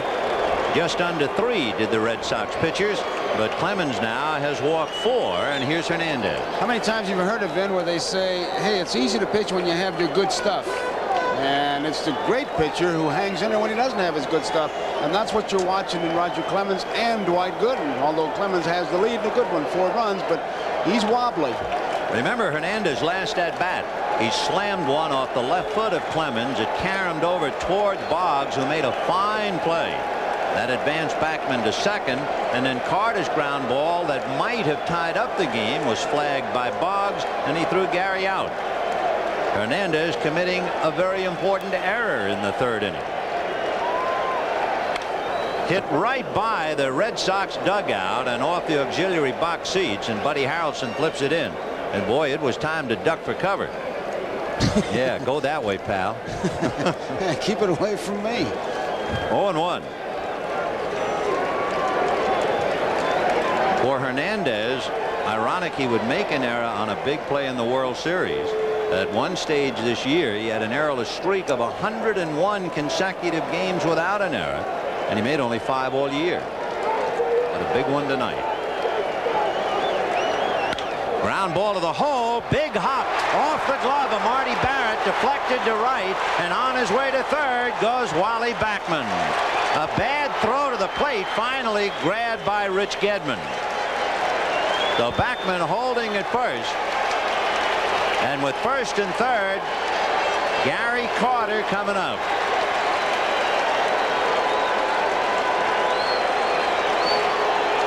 Barrett gets over there, but it takes like a kangaroo hop off his glove. And John McNamara is going out to the mound. He wants to talk to Gedman. Take one more look at it. Barrett was cheating towards the bag, hoping to get a double play. John McNamara has not taken the ball, as you can see from Clemens, so leading by 4 runs. Let's see what he does. Yep. So Steve Crawford will be loosening up and now coming in. It is 6-2 Red Sox. However, the Mets have runners at first and third with 1 out. Gary Carter coming up, and we'll be right back. The Mercy. 1969. Brooks Robinson, the hitter. Frank Robinson at third. A drive into right center. Ron Swoboda makes a remarkable catch. Robinson tags up and scores. The Mets won the game 2-1 in 10 innings. There's Dewey's catch, a little different, but it certainly brings back the memory.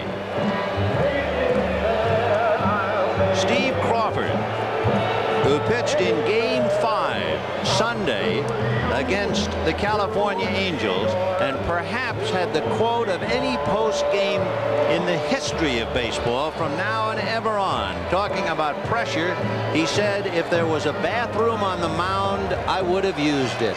And we can all identify with that. I should say.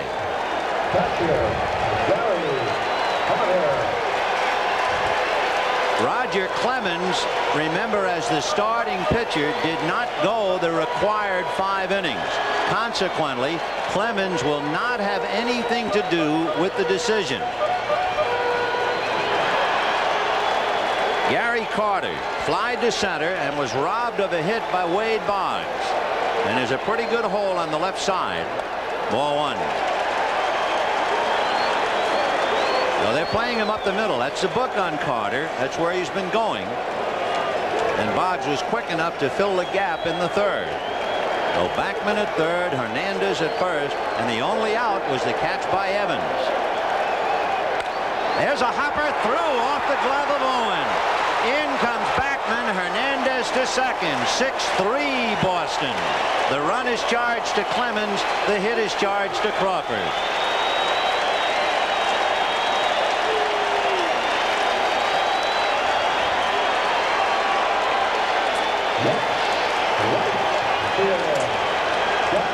That ball was only about 2 steps from Owens, but really hit, came off that grass. The grass fast, just mowed, and right by him, and the Mets have it going. Hernandez at second, Carter at first, 1 out. 6-3 Boston in the 5th, and Darryl Strawberry, the tying run at the plate. He has struck out and a towering out to right. Ball 1. Remember, he hit the fork ball in the 4th inning and hit that drive to right that Evans caught on the track.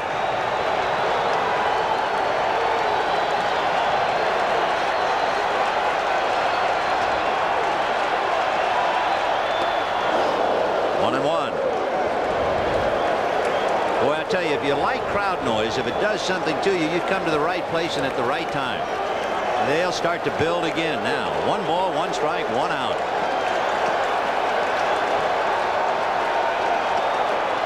Fork ball, and he was way out in front of it. That fastball, the first fastball he threw was low inside. It set up this fork ball, and I mean, you watch it, you can see it. Look at the rotation. You can see his fingers what it was, and Strawberry was way out in front. Arm speed of a fastball, but a great off-speed pitch. 1-2. 2-2. Remember, 1 out. Carter at first, Hernandez at second, 1 run in. Might have been more, except for that great catch by Dewey Evans in right center on Dykstra.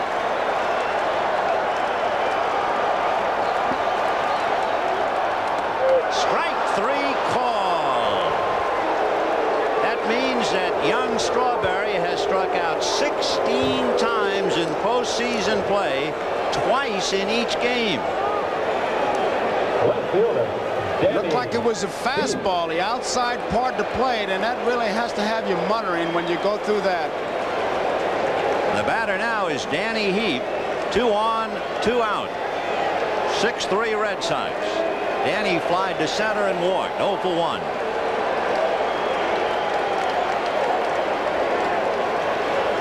Off speed, got that breaking ball in. Strike 1. Standing at first, Gary Carter. At second, Keith Hernandez.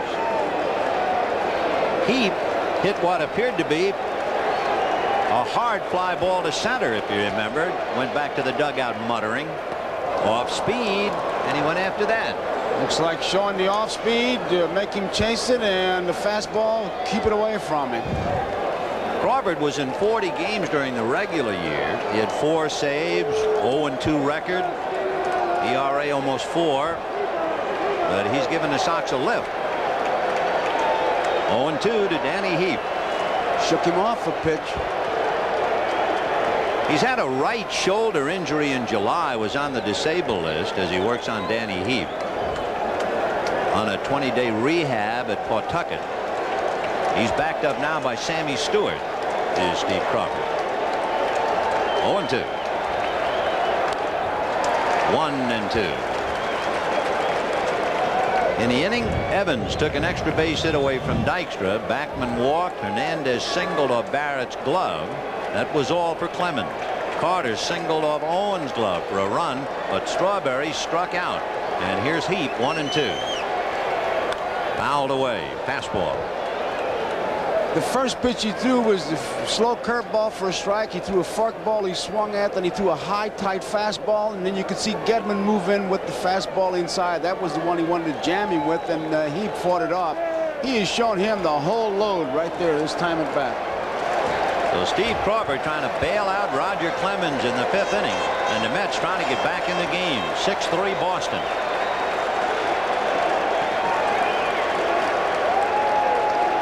Danny Heap playing for the slumping Mookie Wilson, and he's up there in a dramatic moment.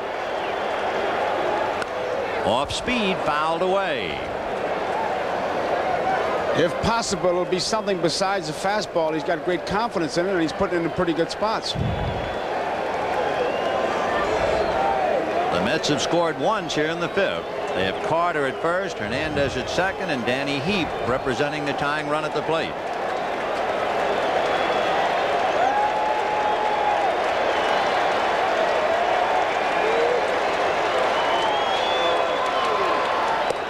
Two. He wanted the fastball inside. You can see Gedman slide over there. Here's where he wants to make it happen. He doesn't want to go deep 3-2 and give those guys about 3 or 4 steps. The Mets do not have great running speed out there. Hernandez at second is okay, but Carter is slow at first. 2-2 to Danny Heap. Big pitch. Ball 3. Now the edge is for the Mets, and McNamara knows it. The runners will be going 3-2 and 2 down. On deck is another left-hand hitter, Howard Johnson. So the runners poised and at the ready.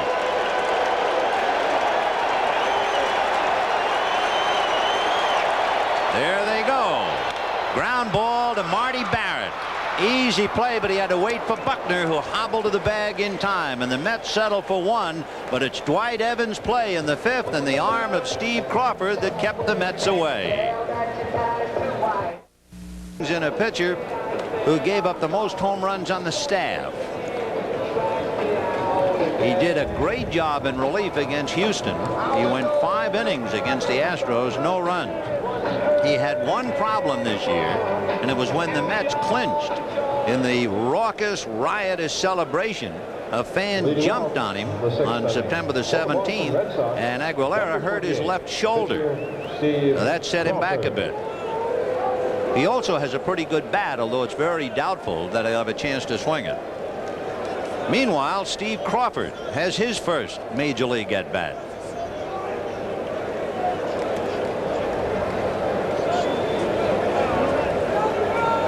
Six to 3 in favor of Boston. 0-1 the count. And now it is Steve Crawford and Rick Aguilera. And whatever happened to the dream matchup? High pop fly into shallow right field. Backman out. Strawberry. So far, Crawford wins the pitcher's pool. He hit it farther than anybody. There they are.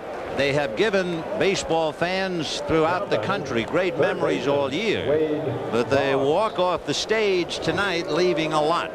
Clemens not involved in the decision. Gooden could only lose. Remarkable. So their greatest pairing since Lunt and Fontaine here in New York, and they're gone. And here's Boggs. Right. Robbed of a hit by Backman. Double to left to drive in a run. Then aboard on a fielder's choice when he grounded to short in the 4th inning.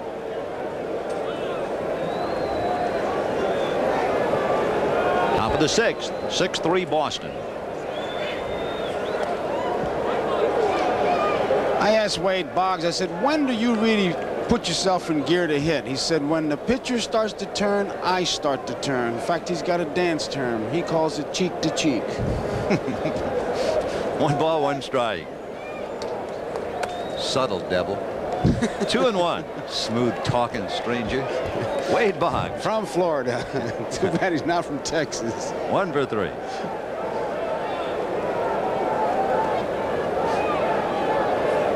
All 3.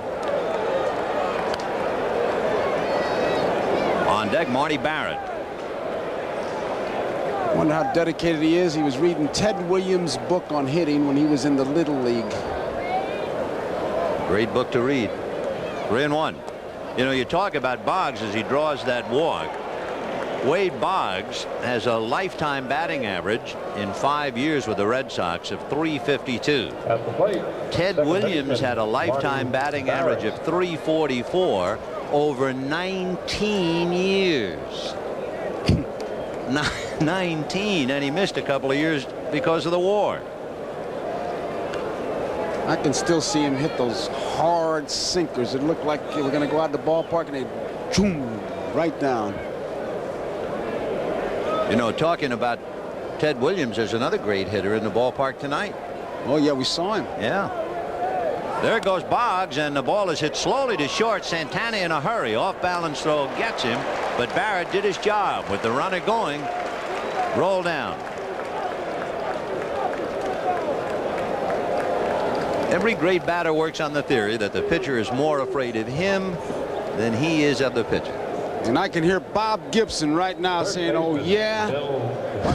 You know, we were talking about great pairings, and in the course of it tonight, we talked about the Bob Gibson Denny McLain pairing. They were each MVP that year.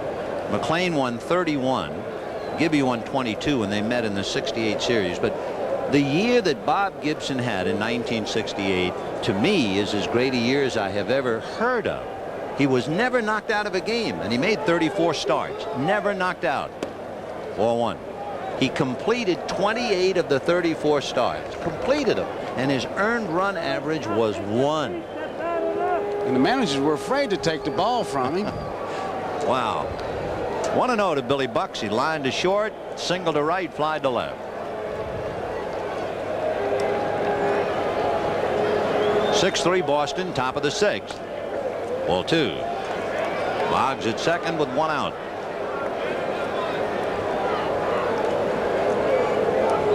As we look at Wade, Wally Backman in to say something to Aguilera just to give Boggs something to think about. The conversation is always the same. Come on, we can't make a play if you're going to walk people. Make them hit that ball. 2-0 to Bill Buckner.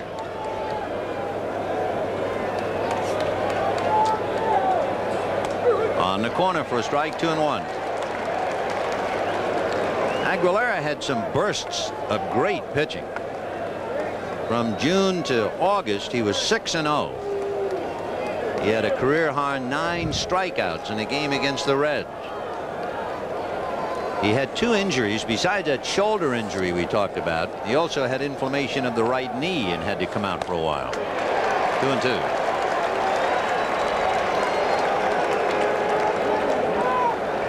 wonder if Carter got hit again. I saw him just shaking his head once again. The backswing.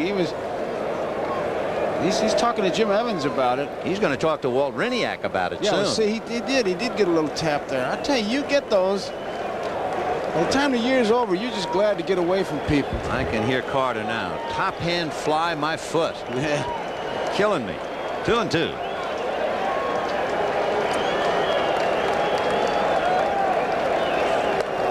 Got him.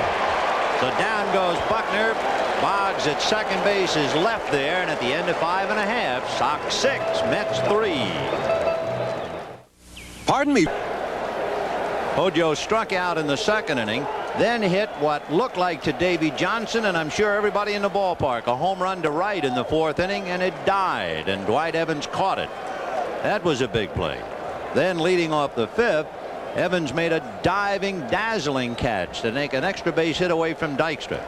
Plus the two great defensive plays by Wade Boggs, and that's the difference. That has kept the Sox on top, leading by 3.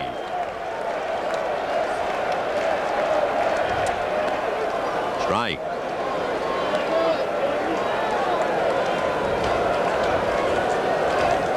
Make no mistake about it, at this juncture, the proud Mets are hurting.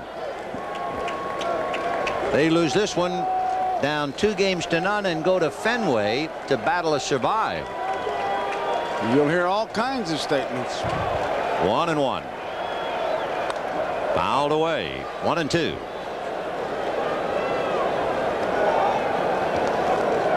Last year, in a storybook year anyway, Kansas City lost the first 2 at home and then came back to win. But boy, that is a tough mountain to climb.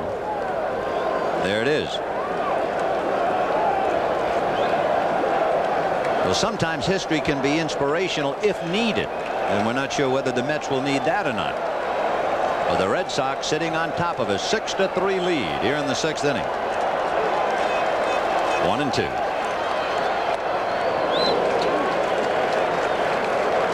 On deck, Rafael Santana, who was 2 for 2 against Roger Clemens. And then Mookie Wilson.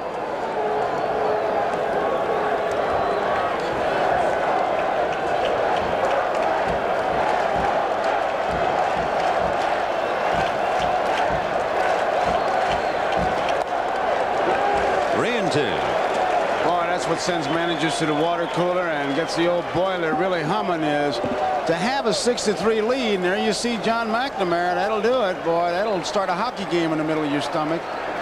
3-2. You got a 3-run lead. Just throw strikes, no finessing. And here's Crawford out there with a full count.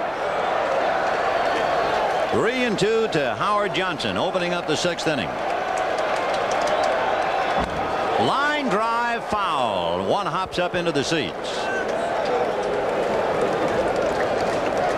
How many times I've heard it said it doesn't show up as a pitcher being wild when somebody gets the base hit, but when they keep taking those hitters deep, 3-2, it's not good pitching. Well, you know, the Boston bullpen has been somewhat maligned, and Davy Johnson has read all about it. But if Davy read the papers today, he read a quote from Joe Sambito. It made some sense about the Red Sox pen. Since the 1st of September, it has done quite a job. Popped in the air, and looking for help is Owen. Coming in to provide it is Rice.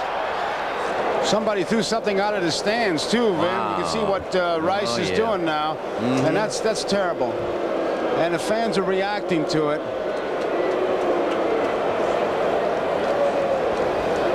Looks like a ball of sorts. So Jim Rice makes a good play. Fan trying to distract him. Wow, did you see that thing go by like Halley's Comet? And you can see Rice pointing towards it. No need for that. What Sambito said, and it really is sharpened up now, he said since September the 1st, the Boston bullpen has fewer losses than any team in baseball. And remember, the Boston bullpen did not lose a game at Fenway Park all year. They're going to check it first. No swing, says Harry Wendelstedt, and the count 1 ball and no strikes. And the Boston bullpen, the only team to have 3 men with 9 or more saves. And Crawford is trying to make that statement stand up. 1-0 to Rafael Santana. Ground foul. Buddy Harrelson, who played every inning of 2 World Series for the Mets in '69 and '73. You might remember he got into a wildly written about fight with Pete Rose. Boy, I can see why you'd want him as a coach. He's very active before the game, in the game. Batting practice. Yeah. He's a good one. 1-1. Strike.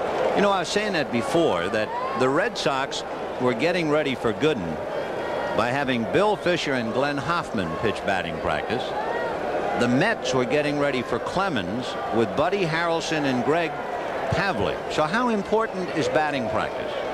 This time of the year, it's just to break a sweat. If you're not ready by now. I mean, I would think if you really wanted to get ready for flamethrowers, you'd stand 5 feet in front of the plate if Buddy Harrelson is pitching batting practice. Maybe 10 feet. Maybe 10. 2-2. The count to Rafael Santana. Hit an inside fastball. It's backhanded and short hop by Boggs. Oh, what a play by Wade. That's the 3rd dazzler he's turned in tonight. Hey, we talk about him reading Ted Williams' book. He's been reading the Brooks Robinson book. Here's one where he backhands a short hopper, sets himself, and then makes the long throw. That's his 3rd great play tonight. Wade Boggs dazzling him with his glove. He has 1 hit, but boy, has he come up with 3 beauties. On Hernandez, on the carom shot off Clemens' leg, on Carter that would have driven in a run to tie up the game, and now this play on Santana. And then there was the other great defensive play by Dwight Evans on the ball hit by Dykstra. Mookie Wilson, ball 1.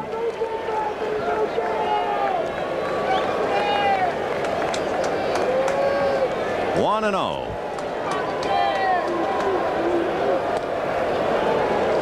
One ball, 1 strike. Steve Crawford had to come in the 5th inning and pitch to Carter, who singled, but he struck out Strawberry and got heaped to ground out. Now he's gotten 2 outs in the 6th thanks to Wade Boggs. Now back 1-2. Red Sox 6, Mets 3, and a reminder, our viewers will be selecting the NBC Miller Lite Player of the Game at the conclusion of the ball game. Meanwhile, Ray Knight talking to Keith Hernandez, but it can't be a very happy conversation.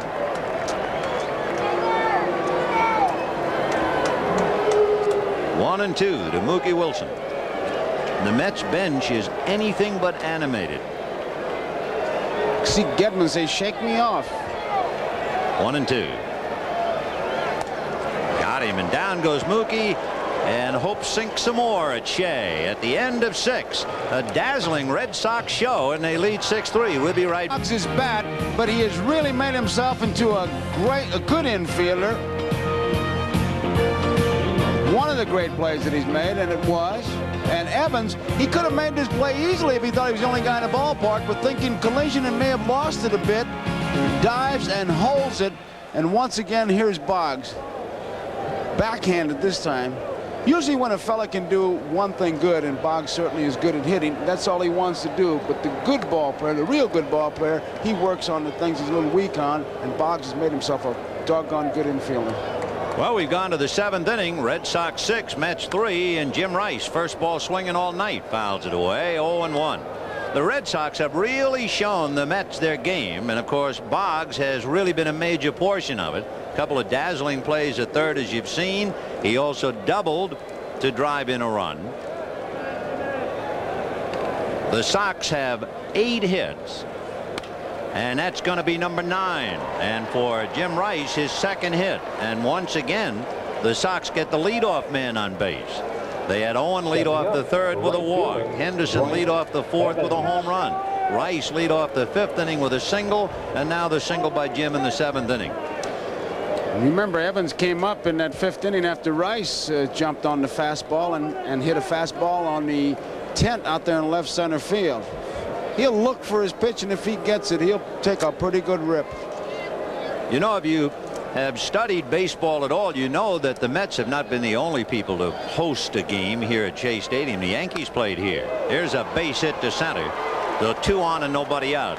The point being that a couple of the Red Sox were no strangers at all to Shea Stadium when the Yankees played here. Coming around to the plate, catcher Don Baylor played here. Bill Buckner, Dwight Evans, Tim Lawler, Jim Rice, Joe Sambito, Calvin Schiraldi, and Tom Seaver. They all know about Shea Stadium. And they now have piled up 10 hits.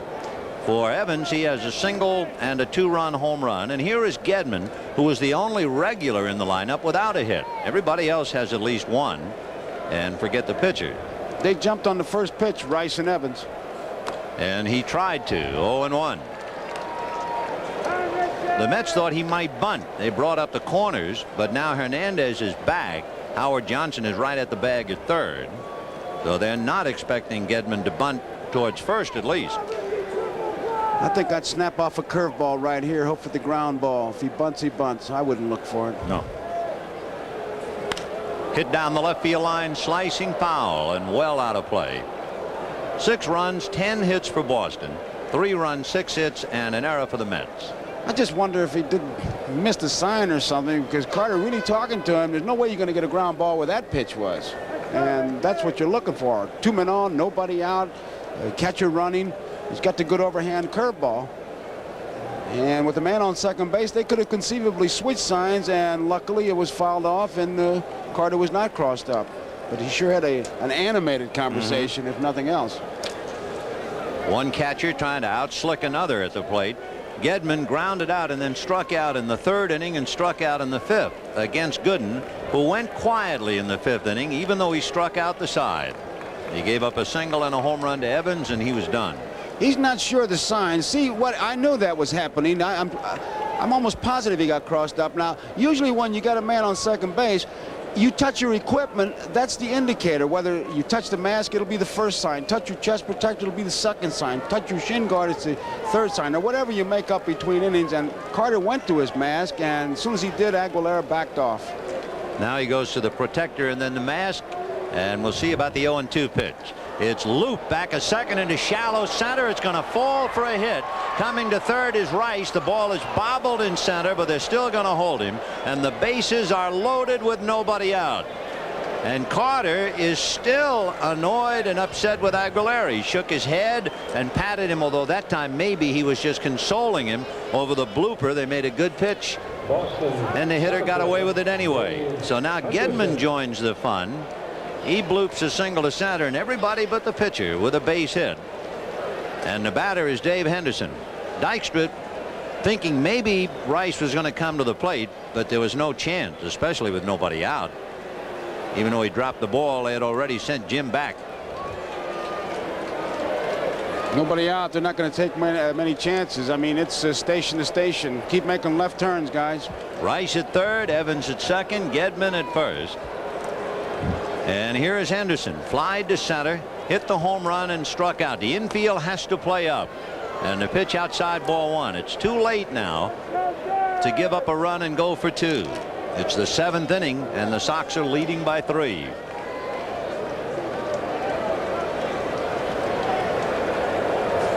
And it sounded like a crack bat single into right field. Rice will score, and that's it. 90 feet at a time, and it is 7-3 Boston. Still nobody out, and I heard that bat crack, so Henderson won't use it again. And Johnson would like to crack it over his knee if he could. Base hit, 90 feet. Looked like a fastball inside part of the plate. He sinks it in, kind of hit it off the end. Perfect spot with the infield in, and move up 90 feet, get some gas, and look at the road map. So that's 4 consecutive hits by the Red Sox in the 7th inning. Rice, Evans, Gedman, and Henderson. Jesse Orosco begins to loosen up down in the Mets bullpen. Well, the Mets are really hurting now. There's Jesse. The batter is Spike Owen, and Doug Sisk has now joined Jesse. Boy, that would be a contrast. Orosco hanging on, having to strike out Kevin Bass for the big out in the big game, and then to be brought in mopping up in a 7-3 game.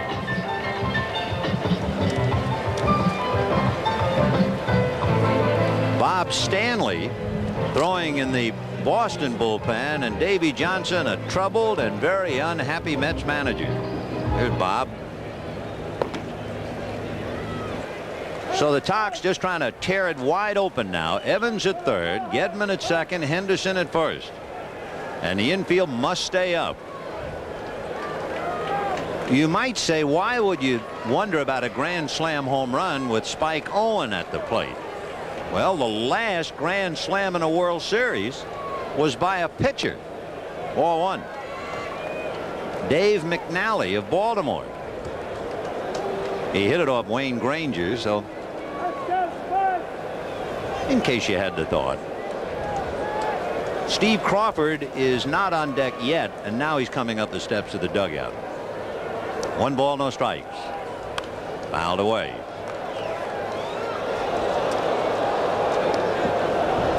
Crawford, the leading hitting pitcher on the Red Sox staff, he made contact and hit a fly ball. But Roger Clemens allowed to swing 2-0, sacrificed in the 4th inning, and it was Clemens who bunted, and Hernandez made the bad defensive play in the 3rd inning. Nobody out. And there's a base hit to left field. In comes Evans. He'll stop Gedman. You go 90, I go 90, and we go up 8-3, say the Sox. It looks like they're playing one of those video arcade games. You get a hit and they all just move up. They just move up. So that's 5 consecutive singles, like needles, acupuncture applied to Dave Johnson. But not to relieve pain, but to give pain. And it's time to go to the chewing tobacco. And that's one of the tip-offs. When Davy Johnson puts a chew in his mouth and heads for the mound, that's all for the pitcher, and the pitchers know that. And he's got a mouthful right now, and Mike Greenwell is going to come up and bat for Crawford and try and just dismantle the game, but not before Davy goes out to the mound. That's a ritual. A chew of tobacco and a hook for the pitcher. Greenwell. So it is 8-3 Boston. Bases loaded, nobody. A happy moment and blowing a pretty good bubble. Boy, I'd rather see that and see those guys chewing that tobacco. Yeah, and how? Well, Jesse Orosco, just a couple of days ago, the most dramatic moment, striking out Kevin Bass with sliders, and all of New York holding its collective breath. And now mopping up. 8-3 Boston in the 7th. Here's Mike Greenwell batting for Crawford. The Mets infield still up after 5 consecutive singles. It's like being eaten to death by an angry moth. They don't make any dents. You hardly know you've been hit. But Rice singled, Evans singled, Gedman singled, Henderson singled, Owen singled. Nobody out, bases loaded, 2 in, 8-3 Boston.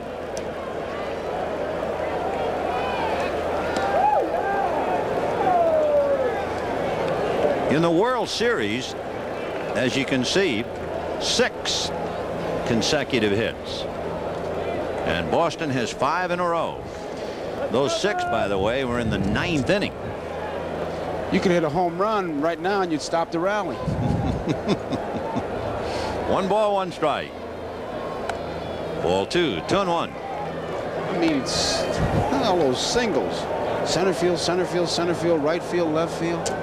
And of course, hanging over Shea Stadium, not only the pall of defeat, but also the weight of the second guess. And I'm sure Davy Johnson, had he only been given the opportunity to do it over. That was in the 4th inning with 2 on and 2 out, and the Mets very much in the game. Gooden batted, stayed in the game, gave up 2 more runs in the 5th inning, and for all intents and purposes, the game went down the drain. And although Johnson was probably right in his assessment of Roger Clemens, feeling that the Mets would get to Clemens, Roger, remember, had to leave in the 5th inning. It was too late. 2-2, the count to Greenwell. Gedman, Henderson, and Owen on the lines.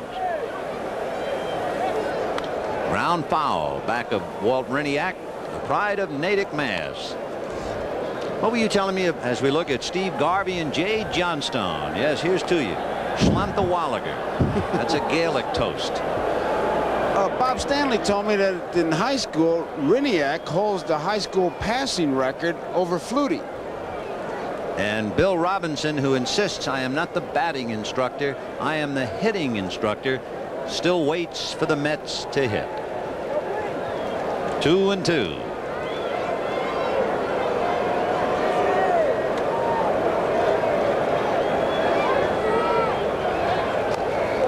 And Orozco goes 3-2.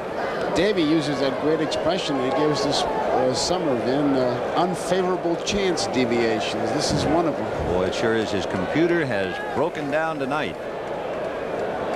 And on deck, Mr. Boggs. Boy, what a night he's had. Infield up, bases loaded, nobody out, 2 runs in. Red Sox 8, Mets 3. Got him. He looked it all the way, and it got the corner. So there's a busted dream. Young Mike Greenwell in the bases loaded in the World Series, caught on that sidearm snake that got the outside corner.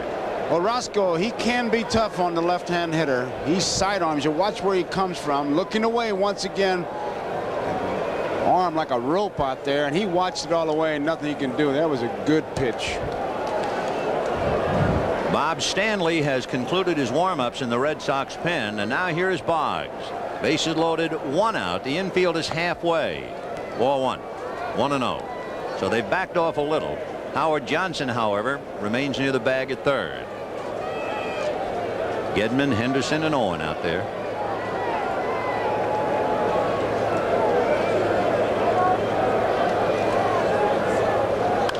Slicing foul down the left field line, way out of play. 1-1. When the Mets hit in the 7th inning, they will send up Len Dykstra, Wally Backman, and Keith Hernandez.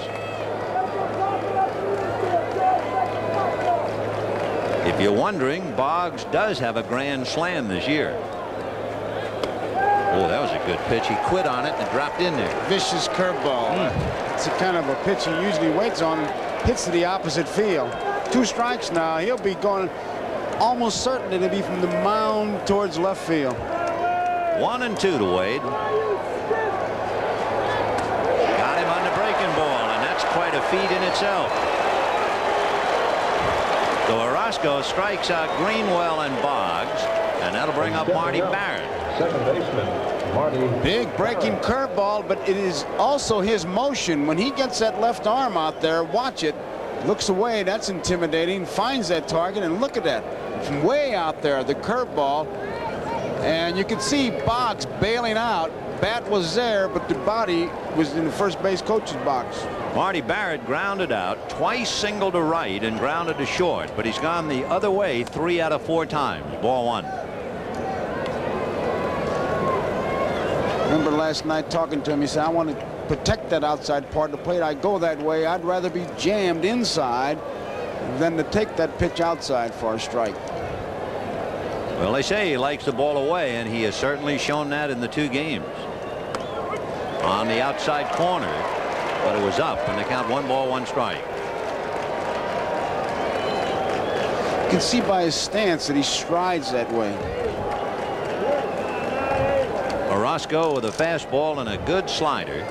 There's that mystery foot. He moves it but doesn't know why. As soon as he starts to swing, he'll There's do that it. mystery batter's box. Yeah, it's a rumor. Ball 2, 2-1. There's no such thing as a batter's box. It's long gone.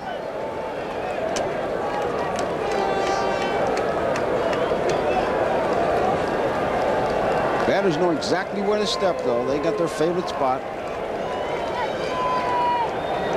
2-1 to Marty Barrett. And he hits it in the air to left center. Dykstra trying to run it down. He does. However, 5 straight hits for 2 runs. 3 left. And at the end of 6 1/2, 8-3 Red Sox. On Lenny Dykstra. 1 ball and no strikes. So the Mets got what they wanted. They got into the Boston bullpen early enough, but Crawford shut them down, and now Stanley's trying to do it. A hopper into left field. Base hit for Dykstra.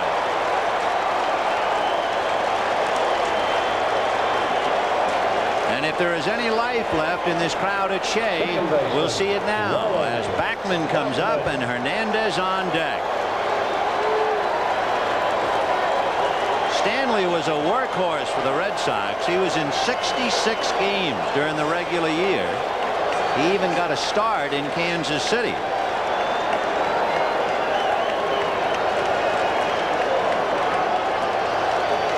Dykstra at first with Buckner in front of him and Backman at the plate.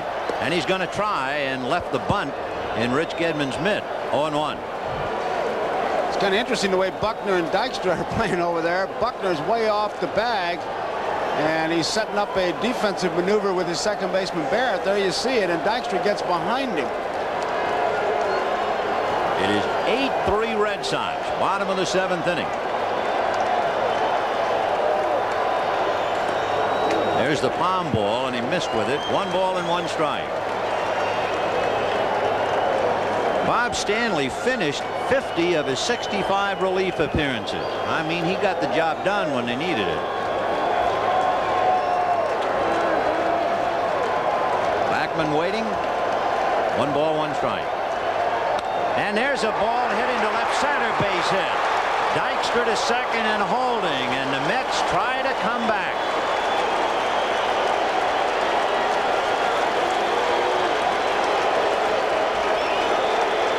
I'm sure that McNamara would like to keep Schiraldi out of there, but you never know. There's some action. Somebody's getting up.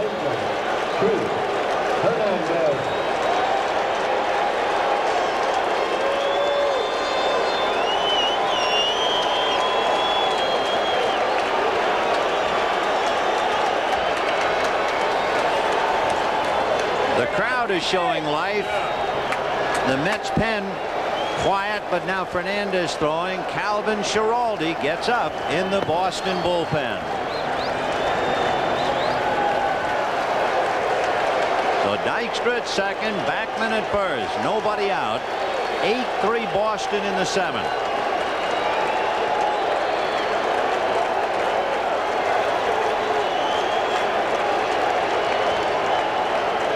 Hernandez walked in the first inning, slammed one off Clemens' leg, and a great play by Boggs got him in the 3rd inning, and he singled off Marty Barrett's glove in the 5th. Strike. One thing about the Mets, as with any championship ball club, they don't quit, and the Mets had 39 come from behind victories this year. 0-1. Fouled away off to the left, and now Hernandez in a hole. 0-2.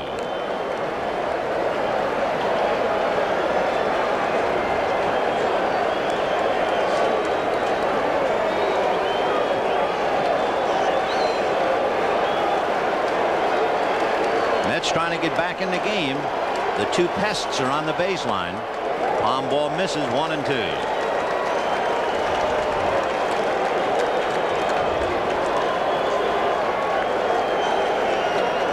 On deck, Gary Carter.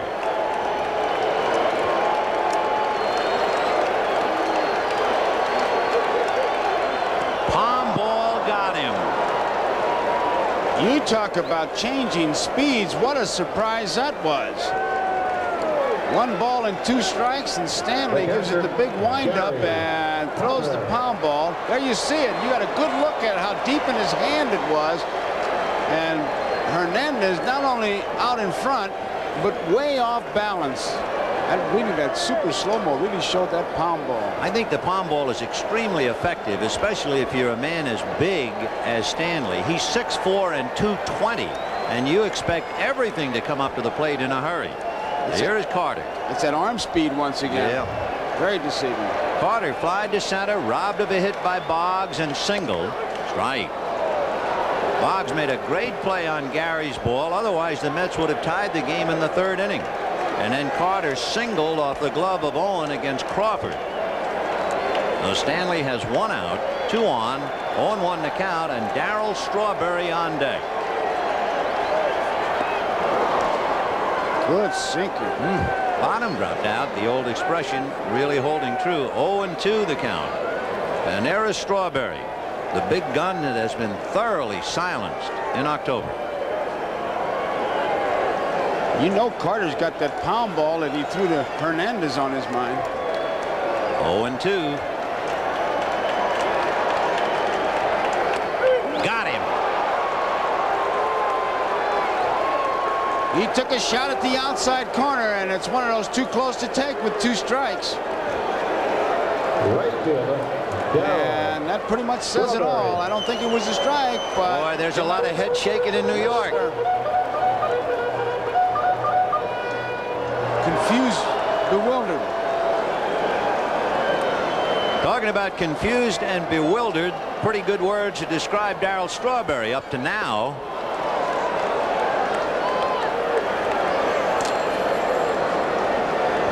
Here's that pitch to Carter. Look at Gedman setting up. There was no doubt in Evans' mind. 0-1. 1 ball and 1 strike. Vin, if I was Strawberry right now, I would look, as we look at Carter, I would look for the pound ball right now and just guess and give him a strike. Can't do any worse than that. He has struck out twice tonight. Ball 2, 2-1, and he has had as humiliating a time in the postseason activity as any big hitter. Let's take a look at that. There's the grip. That's why they call it the pound ball. It's very simple. Deep in your palm, and you use the arm speed like you're throwing a fastball. Of course, he looks like Dizzy Gillespie the way he was puffed up there. Fouled away, and Strawberry out in front of it, and the count 2-2. Lee Mazzilli. Remember, Strawberry is followed by the pitcher after that 2-for-1 switch with Aguilera and Wilson. So Lee Mazzilli is on deck to bat for Orozco if he gets a chance. Little roller up along first base, foul ball. Sinker ball, the outside part of the plate, tried to pull it. Just confused. For the Mets, this inning is not a typical inning. Not for Carter, not for Hernandez, but it was typical for Dykstra and Backman. The little pests set the table. Dykstra single to left, Backman single to center. But the big guys were thoroughly muffled as Hernandez struck out and Carter strikes out. And here is Strawberry with 2 strikes. 3-2. Tell you one thing, I don't know how in the world you can throw a palm ball for a strike, and the Mets are probably wondering that too. Hernandez is angry, visibly affected about the way that ball fooled him to strike him out. 3-2, runners go. 1 hopper, staying with it is Spike on. Low throw, Buckner digs it out. It's as if they're trying to tantalize the Mets. 2 are left, and at the end of 7, 8-3 run, flied to left and struck out.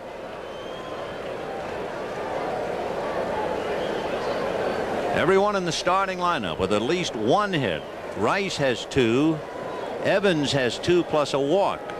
Henderson has 2. Owen has 2. Barrett has 2. And Buckner and Boggs and Gedman 1 apiece. Right. I look at Buckner, Vin, with those high top shoes and that mustache, and I think of my T206 old time bubblegum cards like he was with the Highlanders. This is Billy Joel. Christy Brinkley on the other side of the camera for a change, videotaping the crowd. That's a waste to have her on the other side of the camera. 0-1. Billy Joel sang the national anthem. There, now that's better. What's she taking? Cameraman? I guess that's infinity. She takes a picture of herself, taking a picture of herself, taking a picture ad infinitum. Okay. Right. Ad nauseum. That's better. That's better. 1-1. Fouled away. 1-2. I understand that second one. Me too. 1-2 to Billy Bucks in the 8th inning. 8-3 Boston. Bobby Ojeda. He was 18-5 during the regular year, and he's got a date in Fenway Tuesday night against Dennis Oil Can Boyd. And what about Wednesday? What about Wednesday? For a few moments, and for a few moments only, we saw Sid Fernandez throwing in the Mets bullpen. There's a looper to right, and that's going to fall for the 14th Red Sox hit. I I would think a pinch runner would come in. I'd look for old Stapleton to I come would out. think, just to give him a break. Jim Rice.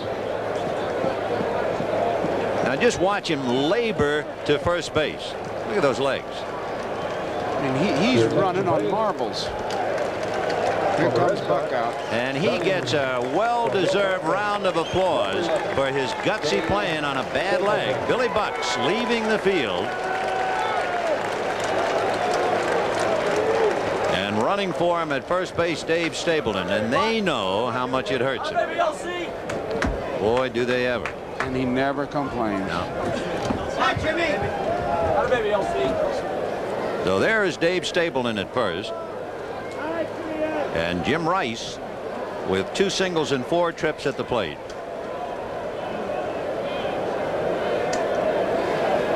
He has hit the first pitch, or at least swung at it, every time up, and he fouls that one away. And as we talked about last night in talking to him, he makes up his mind before he goes into the batter's box. You know, they say he'll be a first ball fastball hitter. He was a first ball slider hitter just then. He's an equal opportunity first ball hitter. That's right. You throw it, I'll hit it. 0-1. Fastball. 0-2. Here's what they're choking up on the bat, what he did. He says, I just want to be quick with the bat. And if I can be quick with the bat by choking it up a little bit, he's a little bit down on the end, though, now. He's still up a little bit, not right down on the end, but he's been up higher than that. He wants to be quick with it. Stay away from strikeout and double play if he can. 0-2 to Jim. And he whacks that off-speed pitch into left field for a base hit. And what an exchange of looks. Gary Carter turned and walked away in disgust, looking over towards the Mets dugout. Orozco stared at Carter as he walked over towards third, as if to say, no matter what we serve up there, it's a base hit. Boy, the Sox have really made an impression on the Mets tonight with 15 hits and 8 runs.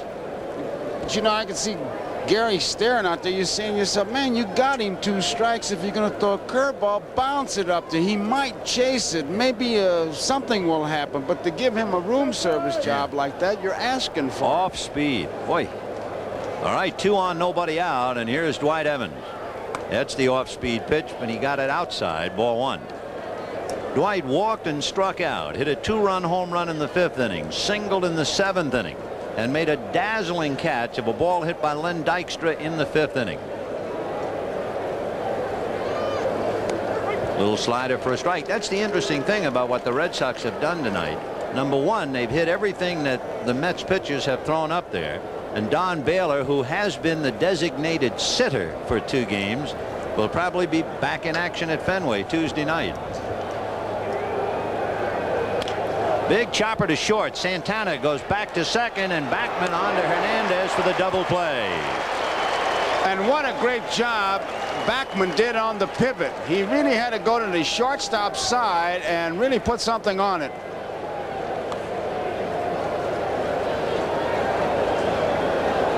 Santana gives him a good ball hit. Now watch where he ends up. Try to take him out of the play, but he really made a great pivot.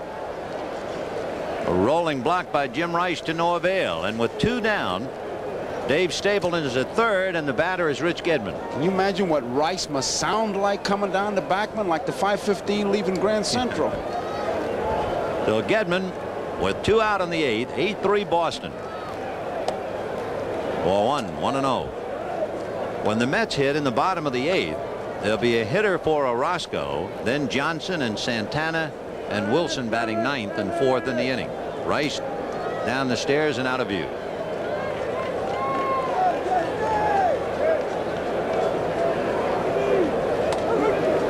One and 1. So the Red Sox have been extremely impressive in 2 games. They won that tough one 1-0 last night.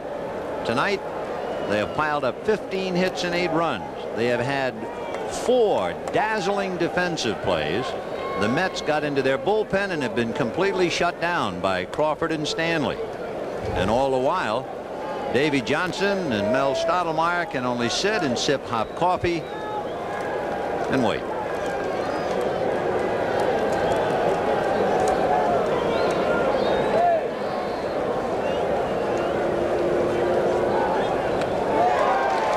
Two and 2.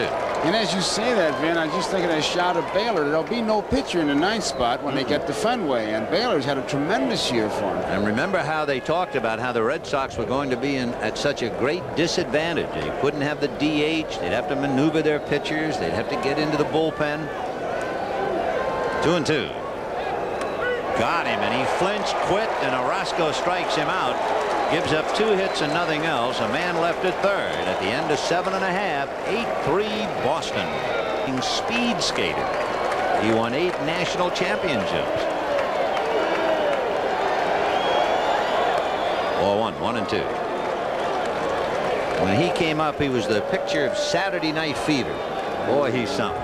Boy, he really had that early height. And he lifts a fly ball to Dave Henderson in center, but that's a graveyard out there. 1 away. One of the great expressions of all time, you talk about graveyard, was Fresco Thompson's great description of Willie Mays. He said his glove, Willie Mays' glove, triples go to die. Howard Johnson. Hojo thought he might have hit one out. That was back in the 4th inning. It would have been a big one. It would have revitalized the Mets. They were trailing at the time 4-2, and he came up with a man aboard. And he hit a towering drive that looked like it was heading for the Mets bullpen, and it just died. Evans caught it, and that was a big play. 1 ball, no strikes. Slice foul, out of play. Momentum. The Sox got 3 in the 3rd inning. In the bottom of the 3rd, the Mets came roaring back for 2 and would have at least tied the game. And Strawberry is well aware of it, as well as everybody else, except for the magic glove of Wade Boggs on a ball hit by Hernandez and a ball hit by Gary Carter. Johnson holding back the bunt attempt, and the count 2-1. And then Henderson came up where it was 3-2 Boston, and they were being challenged, and he hit one out, and that was it to say, that's it, stop right here. They added 2 more on the home run by Evans, and all of a sudden what was 3-2 was 6-2. Chopper to Stapleton. He'll hang one to Big Stanley, the Stanley Steamer, and you have 2 out. Shortstop, Rafael John Santana. McNamara. When you were talking about that inner strength that he has, and you likened him to Gil Hodges, the former Marine, no coincidence that John has a son who's a lieutenant in the Marine Corps. And I'm not sure where Mike is, but if he has a chance, I'm sure he is busting his buttons over his dad. Much like Hodges, because he doesn't say a lot of things, they sometimes mistake that for lack of strength. Fouled away. And Gilly showed it in a hurry. Took John a little bit longer. But I tell you, he runs that ball club. Davy Johnson is not very emotional at all. You can't really tell whether he's winning or losing just looking at him in there. 0-1. That's hit foul down the right field line, out of play. Santana, from whom you would not expect too much offensively, singled in the 3rd inning and singled in the 4th inning against Clemens, and was robbed of a hit in the 6th inning batting against Crawford. He got a high inside fastball and he blackjacked it, and Wade Boggs backhanded and short hopped it and threw him out. That was in the 6th. Well, that's one of the things the Red Sox scouts told their ball club, that Santana is hot, swinging the bat in good shape. 1 ball, 2 strikes. Got him on the breaking ball, and that chills him. Boy, he backed him out of there. He came sidearm, and that took the, there's Tuffle. 3 strikeouts, and it's still 8-3 Sox. His numbers in the collision by Henderson, it would appear as if he would be the logical choice. Line drive, 16th hit for the Boston Red Sox, and Fernandez is welcome to the club. 8 hits off Gooden, 5 hits off Aguilera, 2 off Orozco, and now this one against Fernandez. Tuesday night's game is going to be something. I mean, you talk about drama. Fenway Park, the Mets played there once in a meaningless exhibition game. They will be playing for their baseball lives, and it will mark the return of Bobby Ojeda to Boston against the Can. Strike. And when you talk about Oil Can Boyd, and they talk about the guy's got 6 pitches, natural ability all over the place. Ojita's done some job and familiar with Fenway Park. And there he is. And I would think the Boston fans will probably make a little noise. Oh. Fouled away, and the count 0-2. Listen, this ball club, I tell you, they waited a long time to make some noise. 1918, the last time that the Red Sox won a championship. Whether that was an ominous note for the Mets and a harbinger of good things to come for Boston. But the last time they won it, they won the first game 1-0, pitched by Babe Ruth, and they won last night 1-0. They had the frustration of 75 and the heartbreak of 78, but they'd forget that in a hurry if they keep this thing going. You don't think the Mets want to spoil that homecoming just like the Red Sox spoil this homecoming? So Tuesday night will be something at Fenway Park. 1-2. Spike Owen, a switch hitter, batting right-handed. Davy Johnson has to be deep in thought, watching Fernandez, thinking about Tuesday, and then the gap in his plans on Wednesday. Ground ball up the middle, and even though it hit the side of the mound, that couldn't take the sting out of it. That's 17 hits. So there are runs in the stockings, and there are 17 hits to go along with them. Number 46. 2 on, nobody out. Bob Stanley. 3rd hit for Owen. Yep. Henderson 3. And remember, he hit it right-handed. So Spike Owen with 3 hits and a walk. And the batter is Bob Stanley. Oh, he wants to crack a bat so he can put it in his trophy case. I know he's videotaping this. Johnny Mack wants him to sacrifice, or at least the Mets think so. Let's see. Yep. Hernandez right on his neck, and he fouled it back. 0-1. Boy, you talk about the first baseman coming. Of course, he's made that play, charging the bunt and getting the force at third. The only way you make the great play is by gambling. He's really going to get burned if Stanley had enough to punch it down the first base line, but that's pretty easy to say. You're in that batter's box. You make up your mind to bunt one way. Very difficult to change. Hernandez knows that, and he is really ready to charge. 0-1 the count. And he's going to push the bunt, foul. Look at Hernandez saying, that's okay. You want to do that? That's all right. He's laughing. Tell you, guy's a battler, man. And Stanley pushes at it. Wants to push it past Hernandez. Boy, these Red Sox pitchers are something. Clemens swings 2-0. Stanley's not content with bunting. He's going to push one by Hernandez. I mean, they love it, huh? Look at this kid laying that one foul.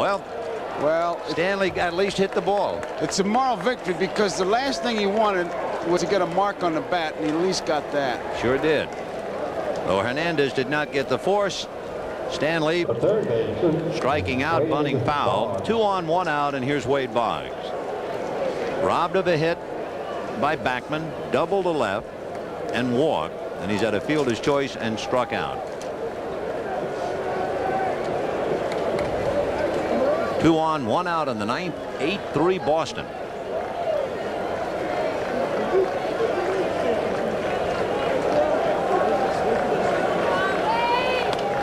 In there. The Mets in the ninth inning are due to send up Mookie Wilson, Len Dykstra, and Wally Backman. Dave Henderson at second, Spike Owen at first, 1 away.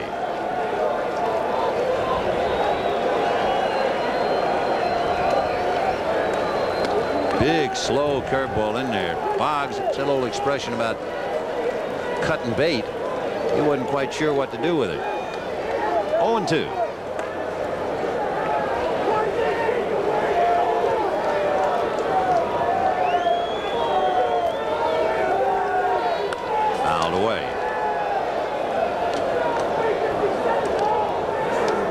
I figure we're 3 hits away from even talking about the record, but if you wonder, the record is 20 hits.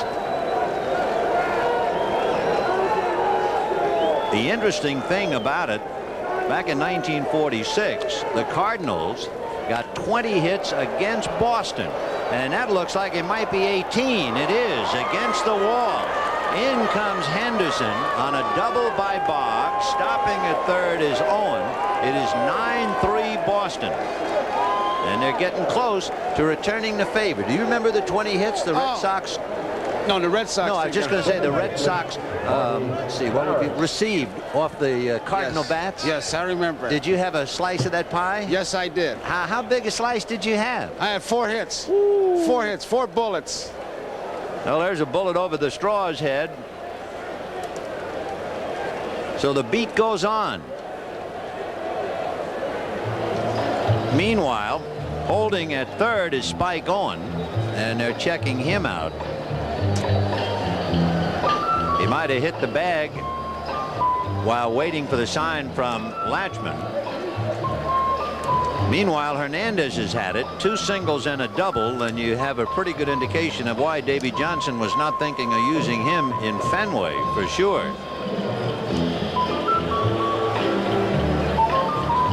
Owen evidently rounding third, tried to jam on the brakes and twisted his ankle slightly, or more than slightly, as he hobbles off. Ed Romero can pick up for him. So Spike has to come out. And he did a fine job. He had a walk, 3 singles.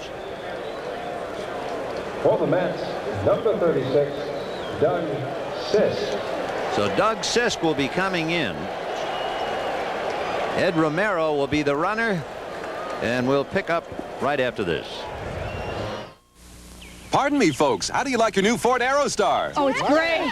Think you can tell me about it in less than 30 seconds? Well, it does so many things. We take the kids to school. We go to the drive-in movie. We tow the boat. And the dirt bikes. We brought the new table home. Helped your sister move. Took my French club to the airport.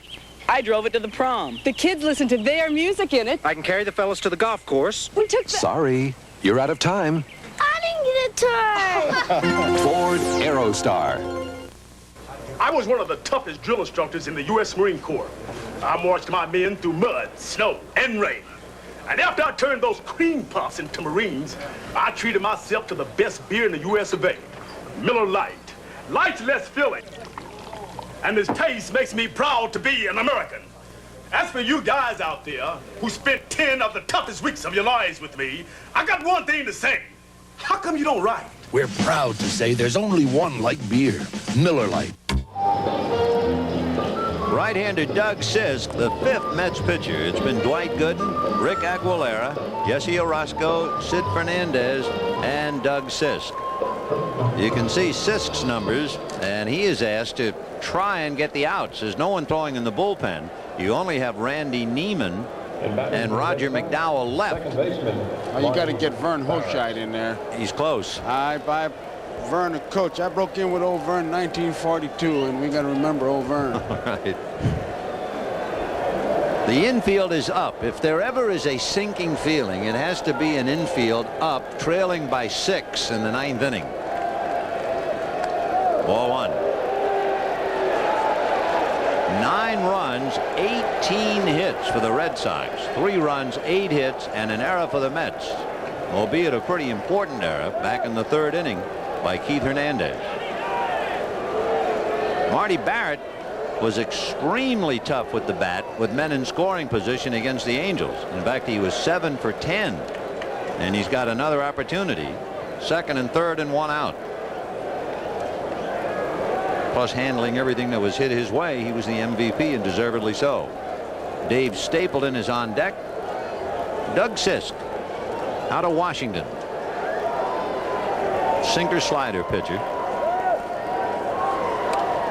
Ball 3. He did not allow a home run all year. In fact, the last home run that Sisk allowed was in August of '85.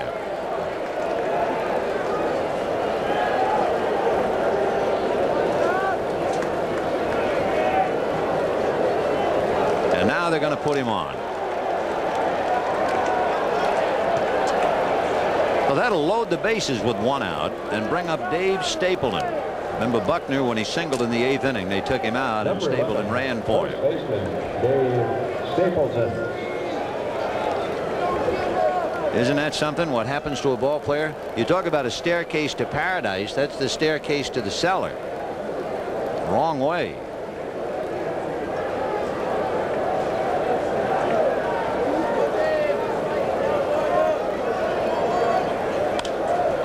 And he promptly lifts a fly ball to shallow left. Mookie Wilson is there. Romero tags, but he's not going to go anywhere. And it's cut off by Howard Johnson. That's the second out. And Jim Rice will be coming up with the bases loaded. He has been swinging at the first pitch at every at-bat. He has struck out, flied to right, single to left, single to center, and single to left. He is 3 for 5.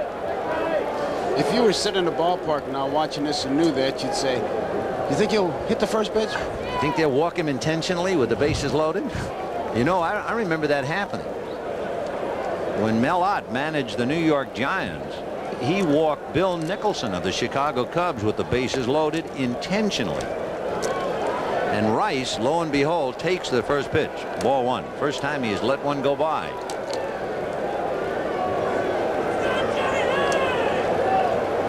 (9-3) Boston. In there. He looks like he's higher on the bat from here. I don't know the close-up shot, but you can see more of the bat handle than the last time. Yep. Definitely. Definitely. He was a little bit lower last time. Romero at third, Boggs at second, Barrett at first. 2 out. Sinker. 1 and 2. You know, I was talking to Harry Minor, the Mets scout, and he was telling me that Sisk coming down the stretch was a pretty good pitcher for him. Kind of got lost with everything else, but he did some pretty good work.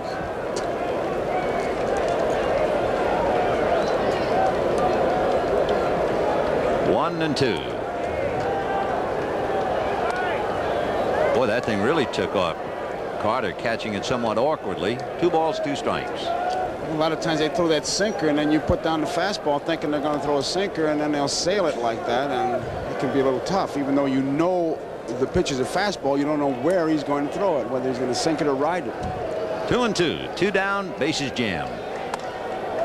Ball 3. Well, you can't exactly call it a moment of truth, not when it's 9-3. But for Davy Johnson and Mel Stottlemyre, it has certainly been a long night. It's exactly what you saw, twitching time. Sisk from a stretch, and the runners will go. Got him. And again, Carter had trouble on that pitch. Boy, that ball was really moving. And Gary stayed with it to handle it. The Sox get a run and lead 3. And at the end of 8 1/2, 9-3 Boston. Please leave by the nearest exit. Power your business software into a new dimension with the Tandy 3000 computer.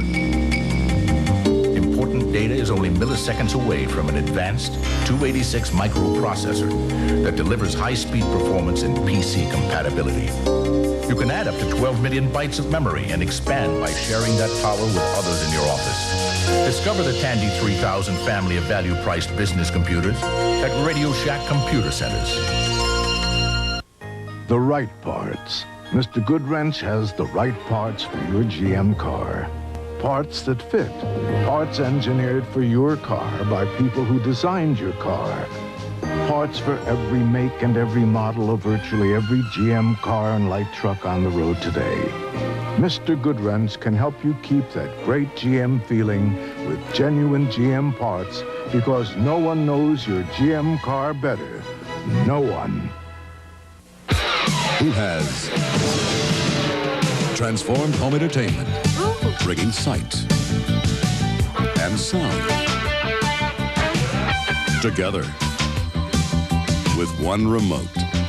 Who? RCA, with Digital Command Component Systems. A choice of components operated by one remote that deliver a sight and sound experience you must experience. Digital Command Component Systems. If you settle for less than RCA, that's exactly what you'll get. Davy Johnson summing up, I think, exactly how he must feel tonight. It has been a highly complicated game for him, with the Red Sox scoring 9 runs and 18 hits. He has used 5 pitchers, and he saw his ace Dwight Gooden buffeted for 6 runs in 5 innings. Mookie Wilson, Len Dykstra, and Wally Backman, bottom of the 9th inning. Strike. Bob Stanley trying to slam the lid on it. Steve Crawford would be the pitcher of record because Roger Clemens, as the starter, did not go the required 5. And as you look ahead, Vin, we talked about Tuesday and Wednesday, Schiraldi was only up to throw a few pitches, so that's a plus for the Red Sox. The Red Sox hand gets tougher and stronger. Fly ball to left field. 1 away. Keith Hernandez and the rest of the Mets have to face a sobering fact. In just a few minutes, they're going to be down 2-0 and go to Fenway Park and tangle with the designated hitter and tangle with the Green Monster. Not to mention Oil Can Boyd and Don Baylor and the Sox who are on a roll. Lenny Dykstra, 1 for 3, involved in what seems at first glance is not very important. But in the 5th inning, when the Mets were trying to get off the floor, he was stymied on that great diving catch by Dwight Evans. Then the Mets had a walk and 2 singles. And with the ballpark bursting in sound, Strawberry struck out, and there was a ground ball, and that was that.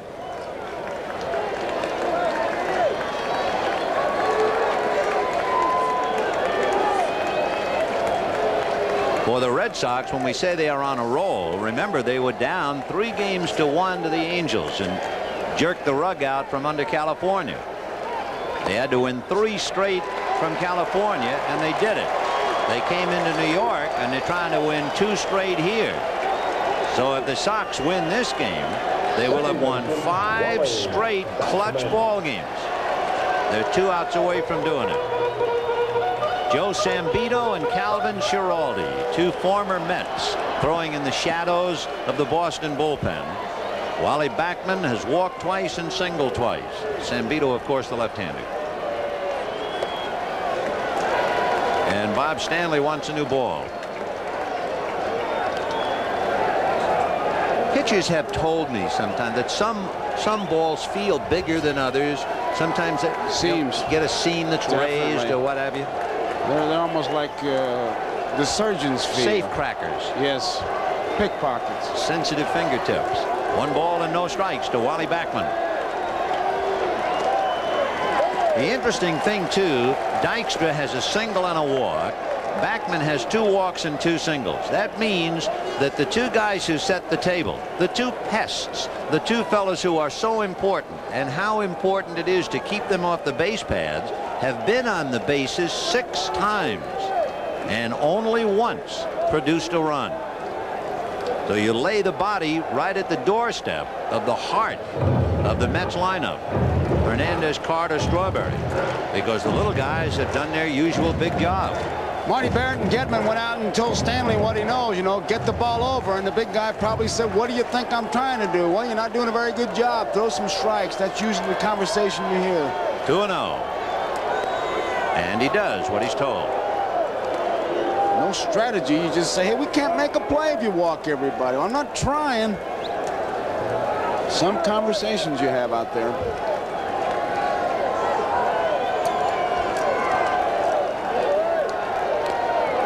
Two and 2.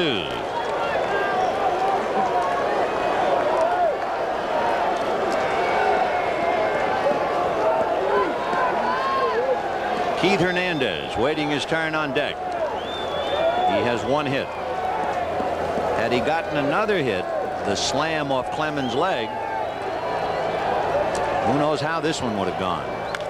Slow roller to Stapleton at the bag. He'll take the easy out. 2 down with Dykstra at second base, and the batter is Hernandez. Our special thanks for some great shots to Michael Weissman, Harry Coyle, and George Finkel. It was not much of a story as the Red Sox broke it open in the 7th inning. 9-3 Boston. Tomorrow's moving day, and Tuesday night at Fenway Park. Bob Ojeda, Dennis Boyd. High drive into deep center. Henderson digging to the track. Knock at the wall. He's got it. And that summed up the Mets all night. They've been a buck short, and the Red Sox, who were supposedly almost a 3-1 underdog team, have swept two in New York. They have sent Davy Johnson and the Mets back to the gloom. And we'll see if it continues at Fenway Tuesday. For the New York Mets, disillusionment. And for Wade Boggs and company, they feel they're a team of destiny, especially after they won that big game against the Angels, and it is held up. Tonight's NBC Miller Lite player of the game would be Wade Boggs, and Miller Lite happy to present a check for $1,000 in the name of Wade Boggs to the National Multiple Sclerosis Society. Boggs took a hit away from Hernandez, took a hit away from Carter, took a hit away from Santana. He doubled and scored a run, then he doubled again in the 9th inning, and so Wade gets the honor indeed. But the Sox get the win. That is the big one. You know, you come into a park, you say, well, if we can split, win one and lose one, we'd be happy. 2-0, they really have to feel that they can do some big damage in Fenway. It must have seemed like an eternity to the New York Mets, and it was close. 3 hours and 37 minutes. Wade Boggs has to be the man of the moment. Let's go to him and to Bob Costas.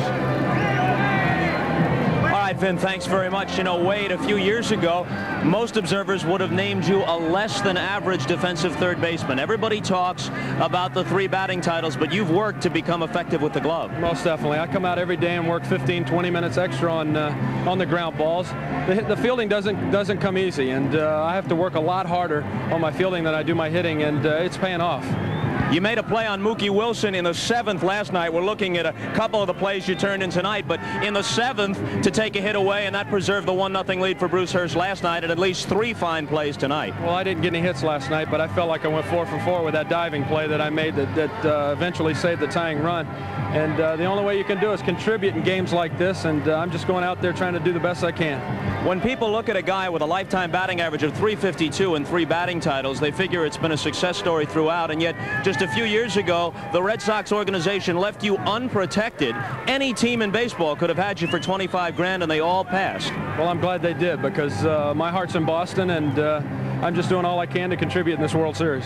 You guys have won 5 in a row after coming back from the brink of elimination, down 3-1, and now you're up 2-0 heading back to Fenway. Got to be a great feeling. It's a great feeling. This team's got a lot of heart, and they've never given up all year. We've had a lot of adversity on the field and off the field, and we just put forth the effort, and it's paying off. Thanks, Wade. The other side of the emotional scale, embodied by Gary Carter. He's on the other side of the field with Marv Albert. Marv?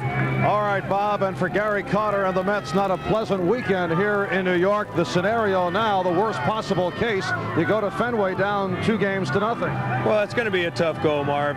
This Boston Ball Club, they got a great lineup, and they've gotten some good pitching performances. They got one tonight out of their bullpen, that's for sure. So, hey, we'll go on to Fenway, and hopefully we can pick it back up again. Mets still not hitting. Is the ball club pressing at this point? I don't think so. We just came off one of the most pressurized series that we've ever played, and I don't know. We got something going a little bit tonight, 8 hits, but we'll have to pick it back up in Boston. Of course, out of the 8 hits, 2 were bunt singles. Are you embarrassed by what has taken place here at Shea? No, not at all. I'm very proud of this ball club, and I think we've done it all year, and it's just a shame that, these first 2 games went the way they did, but the Kansas City Royals were down 2 games last year and came back, so anything can happen. In fact, the Royals, the only club in World Series history to win after trailing 2-0, losing the first 2 at home. No, exactly, Marv. That's just it about a World Series game, and going on to Boston, and we feel that we can pick it back up again. All right, what about the pitching rotation? Fernandez used tonight. It was thought that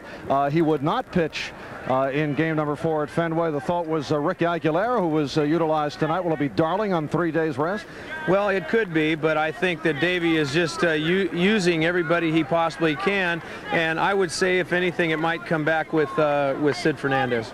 All right, Gary Carter of the Mets. Let's get back to Vin and Joe. Well, thank you, fellas. And it's pretty easy for Wade Boggs on the ecstasy roll to be on the show. And our thanks to Gary Carter. I know he had to bite the bullet every second he was talking to Marv Albert. He's a class guy, Vin. It's, it hurts more to lose than it feels good to win. You betcha. Well, remember, Tuesday, the World Series continues with Game 3, 8 p.m. Eastern Time from Fenway Park in Boston on your World Series network, NBC. It'll be Bobby Ojeda. What a story. The former Boston Red Sox comes back with an 18-5 record against Dennis Oil Can Boyd, the youngster who was emotionally upset at the All-Star time, suspended, returned, and now trying to make it 6 straight for Boston. The Mets will be fighting for their baseball lives. Join us then. Till then, for Joe Garagiola, Vin Scully wishing you a pleasant good evening. Promotion.